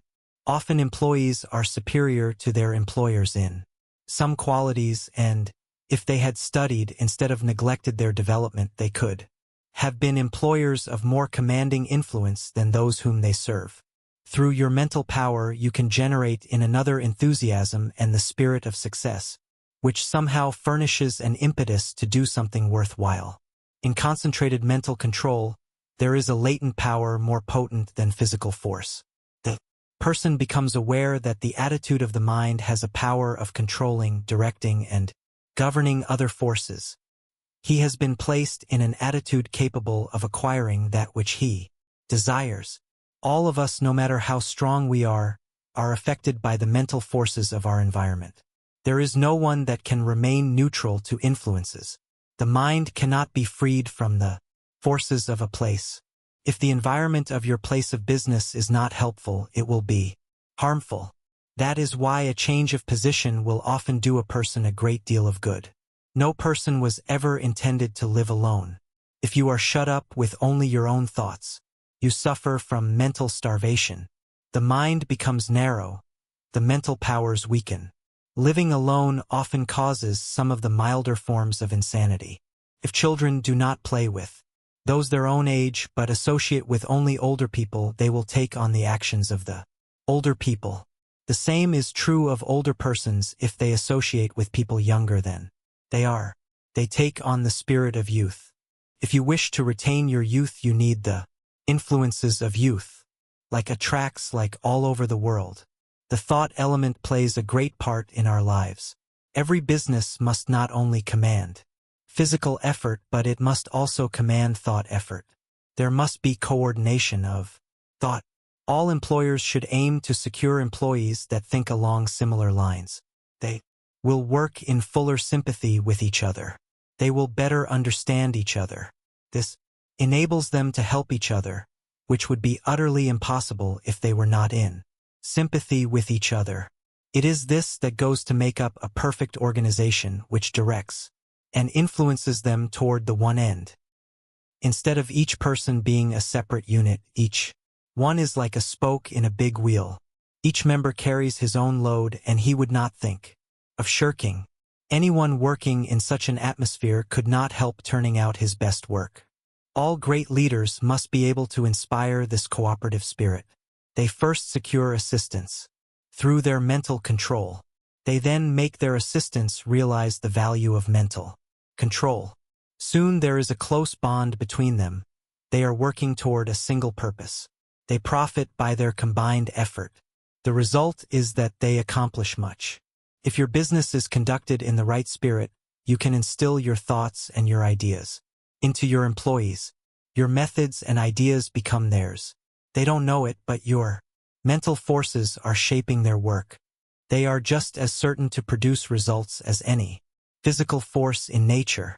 The up-to-date businessman of the future is going to take pains to get his employees to think and reason better.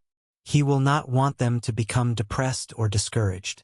There is time that, instead of being wasted, he will endeavor to have them use in concentrated effort that will be profitable to both employer and employed. There must be more of the spirit of justice. Enter into the business of the future. There is a firm I know that will not hire an employee until he has filled out an application. Blank. No doubt those that fill it out think it is foolishness, but it is not. A capable manager can look over this application blank and pretty nearly tell if this person will fit into his management. The main thing he wants to know is the applicant's capacity for efficient cooperative effort. He wants persons that have faith in themselves.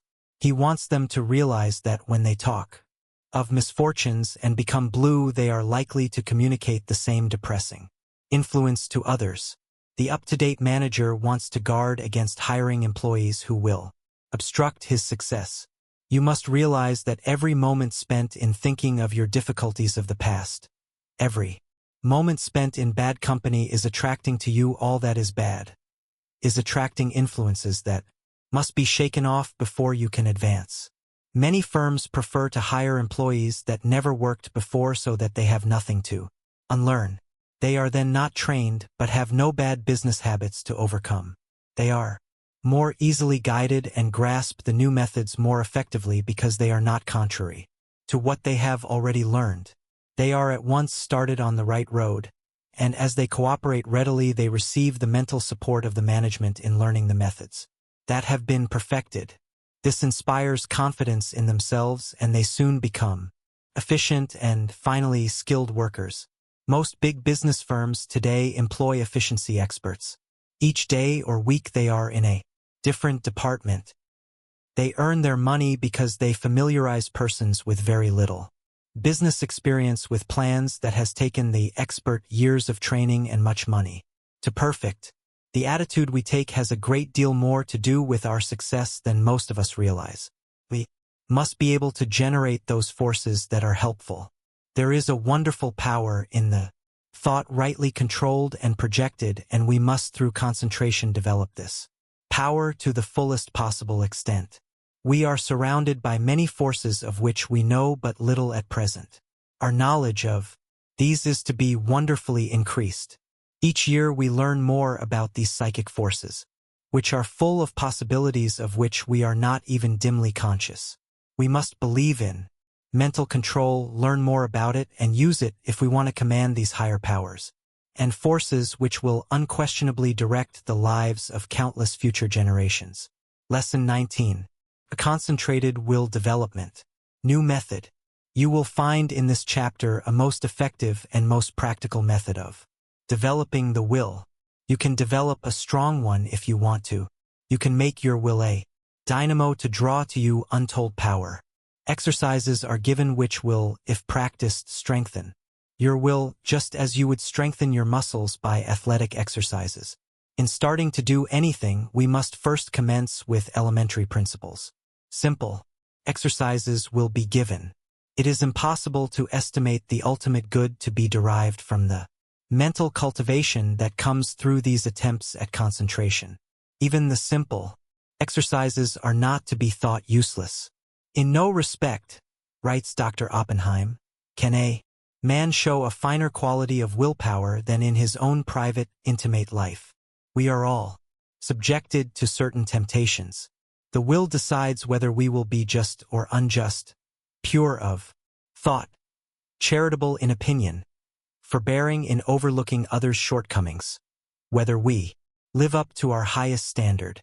Since these are all controlled by the will, we should find time for plenty of exercises for training of the will in our daily life. You, of course, realize that your will should be trained. You must also realize that to do this requires effort that you alone can command. No one can call it forth for you. To be successful in these exercises, you must practice them in a spirit of seriousness and earnestness. I can show you how to train your will, but your success depends upon your mastery and application of these methods. New methods of will training. Select a quiet room where you will not be interrupted. Have a watch to determine the time, and a notebook in which to enter observations. Start each exercise with date and time of day. Exercise 1. Time decided on. Select some time of the day when most convenient. Sit in a chair and look at the doorknob for 10 minutes. Then write down what you experienced. At first it will seem strange and unnatural. You will find it hard to hold one position for 10 minutes. But keep as still as you can. The time will seem long, for it will probably be the first time you ever sat and did nothing for 10 minutes. You will find your thoughts wandering from the doorknob, and you will wonder what there can be in this exercise. Repeat this exercise for 6 days. 10 p.m. Second day. Notes: you should be able to sit quieter, and the time should pass more quickly. You will probably feel a little stronger because of gaining a better control of your will. It will brace you up as you have kept your resolution. 10 p.m. Third day. Notes: it may be a little harder for you to concentrate on the doorknob, as perhaps you had a very busy day and your mind kept trying to revert to what you had been doing during the day. Keep on trying and you will finally succeed in banishing all foreign thoughts. Then you should feel a desire to gain still more control. There is a feeling of power that comes over you when you are able to carry out your will. This exercise will make you feel bigger, and it awakens a sense of nobility and manliness. You will say, I find that I can actually do what I want to and can drive foreign thoughts out. The exercise, I can now see, is valuable. 10 p.m. Fourth day. Notes: I found that I could look at the doorknob and concentrate my attention on it at once. Have overcome the tendency to move my legs. No other thoughts try to enter, as I have established the fact that I can do what I want to do and do not have to be directed. I feel that I am gaining in mental strength. I can now see the wonderful value of being the master of my own will force. I know now if I make a resolution I will keep it. I have more self-confidence and can feel my self-control increasing. 10 p.m. Fifth day. Notes: each day I seem to increase the intensity of my concentration. I feel that I can center my attention on anything I wish. 10 p.m. Sixth day. Notes: I can instantly center my whole attention on the doorknob. Feel that I have thoroughly mastered this exercise and that I am ready for another. You have practiced this exercise enough, but before you start another, I want you to write a summary of just how successful you were in controlling the flitting impulses of the mind and will. You will find this an excellent practice. There is nothing more beneficial to the mind than to pay close attention to its own wonderful, subtle activities. Exercise 2. Secure a package of playing cards. Select some time to do the exercise. Each day at the appointed time, take the pack in one hand and then start laying them down on top of each other just as slowly as you can with an even motion. Try to get them as even as possible. Each card laid down should completely cover the under one. Do this exercise for 6 days. First day. Notes. Task will seem tedious and tiresome. Requires the closest concentration to make each card completely cover the preceding one. You will probably want to lay them down faster. Requires patience to lay them down so slowly, but benefit is lost if not so placed. You will find that at first your motions will be jerky and impetuous. It will require a little practice before you gain an easy control over your hands and arms. You probably have never tried to do anything in such a calm way. It will require the closest attention of your will, but you will find that you are acquiring a calmness you never had before. You are gradually acquiring new powers. You recognize how impulsive and impetuous you have been, and how, by using your will, you can control your temperament. Second day. Notes. You start laying the cards down slowly. You will find that by practice you can lay them down much faster. But you want to lay them down slowly, and therefore you have to watch yourself. The slow, steady movement is wearisome. You have to conquer the desire of wanting to hurry up. Soon you will find that you can go slowly or fast at will. Third day. Notes. You still find it hard to go slowly. Your will urges you to go faster. This is especially true if you are impulsive, as the impulsive character finds it very difficult to do anything slowly and deliberately. It goes against the grain. This exercise still is tiresome. But when you do it, it braces you up mentally. You are accomplishing something you do not like to do. It teaches you how to concentrate on disagreeable tasks. Writing these notes down you will find very helpful. Fourth day. Notes. I find that I am beginning to place the cards in a mathematical way. I find one card is not completely covering another. I am getting a little careless and must be more careful. Command my will to concentrate more. It does not seem so hard to bring it under control. Fifth day. Notes. I find that I am overcoming my jerky movements, that I can lay the cards down slowly and steadily. I feel that I am rapidly gaining more poise. I am getting better control over my will each day, and my will completely controls my movements. I begin to look on my will as a great governing power. I would not think of parting with the knowledge of will I have gained. I find it is a good exercise and know it will help me to accomplish my tasks. Sixth day. Notes. I begin to feel the wonderful possibilities of the will. It gives me strength to think of the power of will. I am able to do so much more and better work now that I realize that I can control my will action. Whatever my task, my will is concentrated on it. I am to keep my will centered there until the task is finished. The more closely and definitely I determine what I shall do, the more easily the will carries it out. Determination imparts compelling force to the will. It exerts itself more. The will and the end act and react on each other. Seventh day. Notes. Now try to do everything you do today faster. Don't hurry or become nervous. Just try to do everything faster, but in a steady manner. You will find that the exercises you have practiced in retardation have steadied your nerves, and thereby made it possible to increase your speed. The will is under your command. Carry out resolutions rapidly. This is how you build up your self-control and your self-command. It is then that the human machine acts as its author dictates. You certainly should now be able to judge of the great benefit that comes from writing out your introspections each day. Of course, you will not have the exact experiences given in these examples, but some of these will fit your case. Be careful to study your experiences carefully and make as true a report as you can. Describe your feelings just as they seem to you. Allow your fancies to color your report and it will be worthless. You have pictured conditions as you see them. In a few months, if you again try the same exercises, you will find your report very much better. By these introspections, we learn to know ourselves better. And with this knowledge can wonderfully increase our efficiency. As you become used to writing out your report, it will be more accurate. You thus learn how to govern your impulses, activities, and weaknesses. Each person should try to plan exercises that will best fit his needs. If not convenient for you to practice exercises every day, take them 2 or 3 times a week. But carry out any plan you decide to try. If you cannot devote 10 minutes a day to the experiment, start with 5 minutes and gradually increase the time. The exercises given are only intended for examples. Will training without exercise?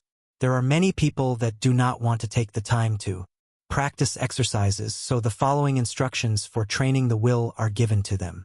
By willing and realizing, the will grows. Therefore, the more you will, the more it grows and builds up power.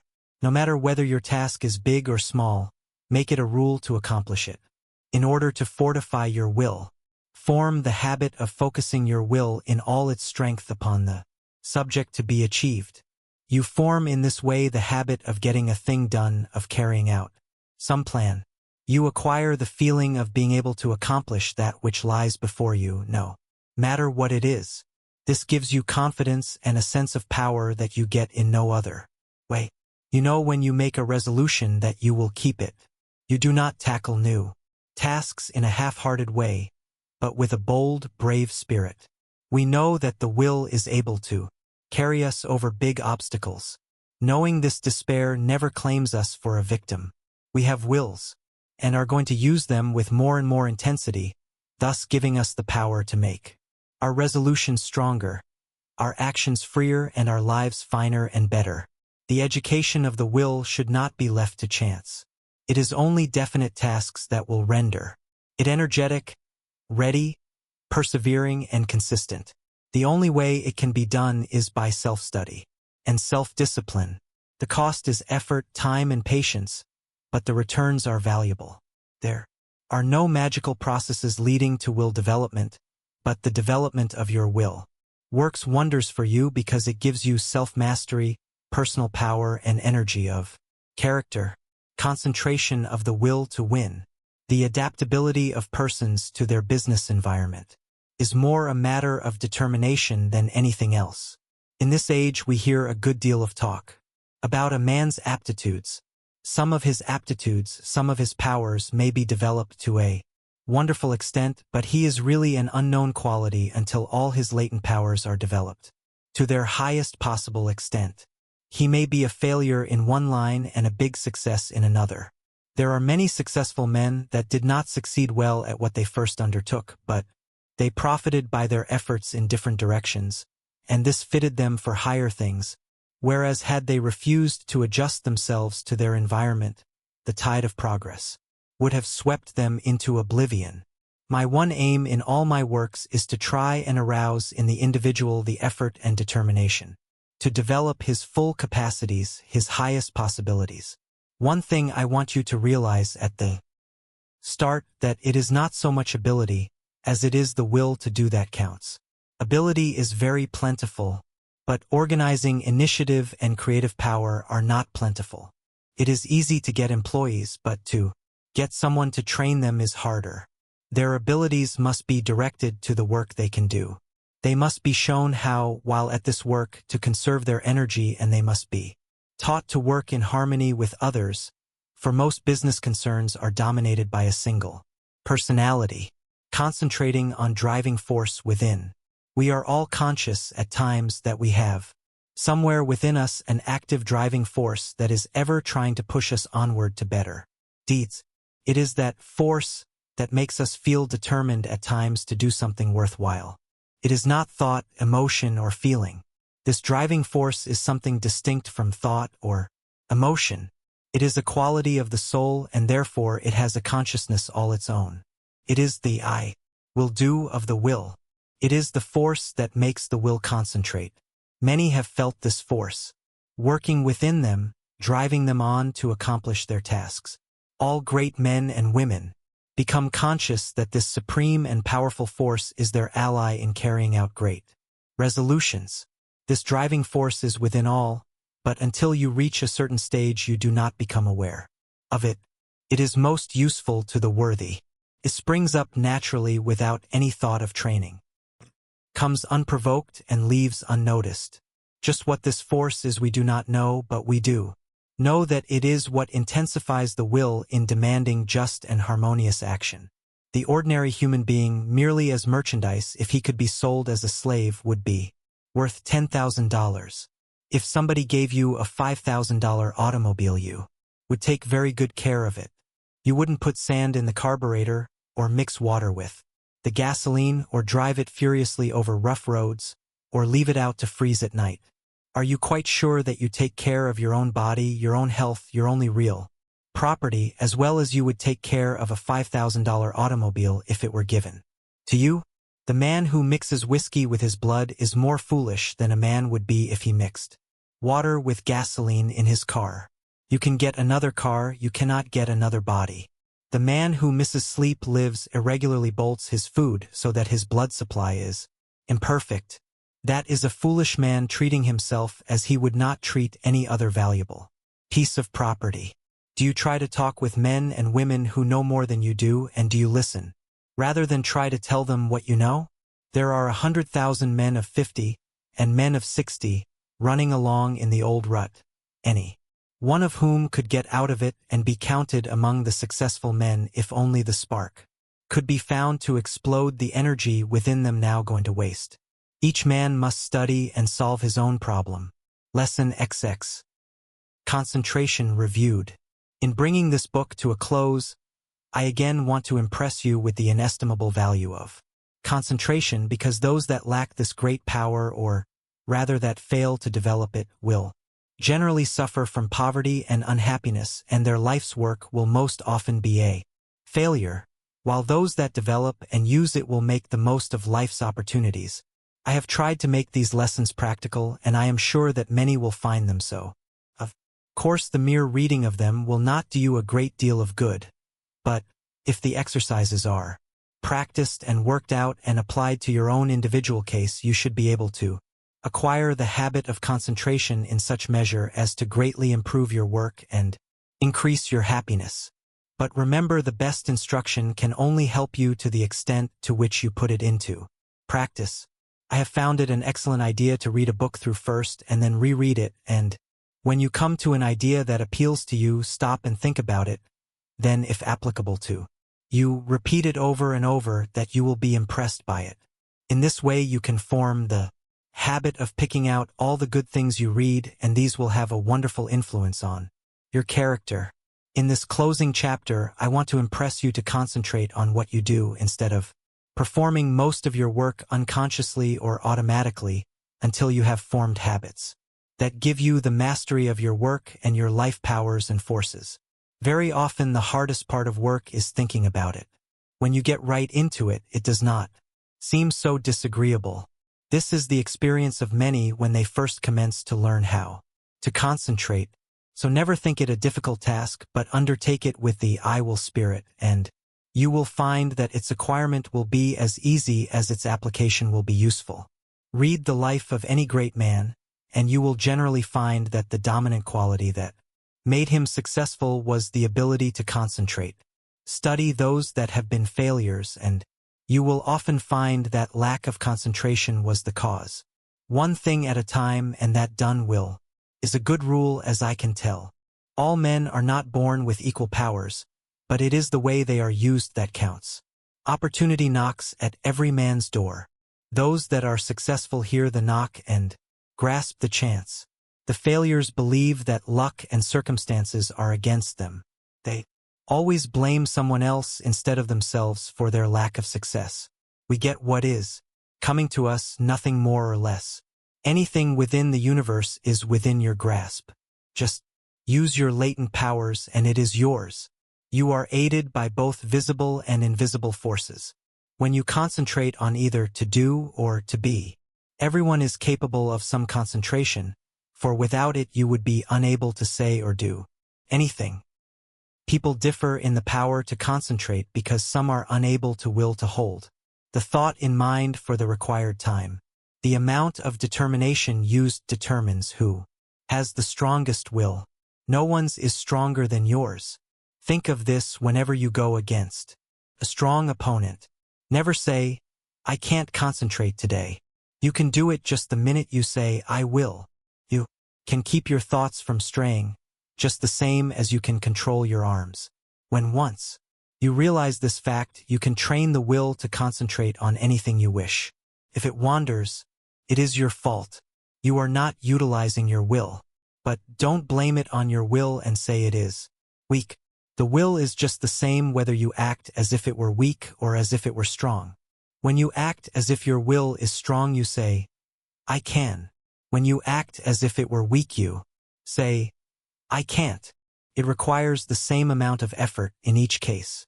Some men get in the habit of thinking I can't and they fail. Others think I can and succeed. So remember, it is for you to decide whether you will join the army of I can't or I can.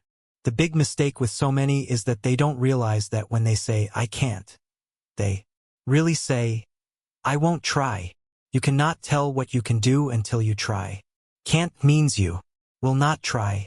Never say you cannot concentrate, for when you do, you are really saying that you refuse to try. Whenever you feel like saying, I can't, say instead, I possess all will and I can use as much as I wish. You only use as much as you have trained yourself to use. An experiment to try. Before going to bed tonight, repeat, I am going to choose my own thoughts and to hold them as long as I choose. I am going to shut out all thoughts that weaken or interfere, that make me timid. My will is as strong as anyone's else. While going to work the next morning, repeat this over. Keep this up for a month and you will find you will have a better opinion of yourself. These are the factors that make you a success. Hold fast to them always. Concentration is nothing but willing to do a certain thing. All foreign thoughts can be kept out by willing that they stay out. You cannot realize your possibilities until you commence to direct your mind. You then do consciously what you have before done unconsciously. In this way you note mistakes, overcome bad habits, and perfect your conduct. You have at times been in a position that required courage and you were surprised at the amount you showed. Now, when once you arouse yourself, you have this courage all the time. And it is not necessary to have a special occasion reveal it to you. My object in so strongly impressing this on your mind is to make you aware that the same courage, the same determination that you show at certain exceptional times you have at your command at all times. It is a part of your vast resources. Use it often and well in working out the highest destiny of which you are capable. Final concentration instruction.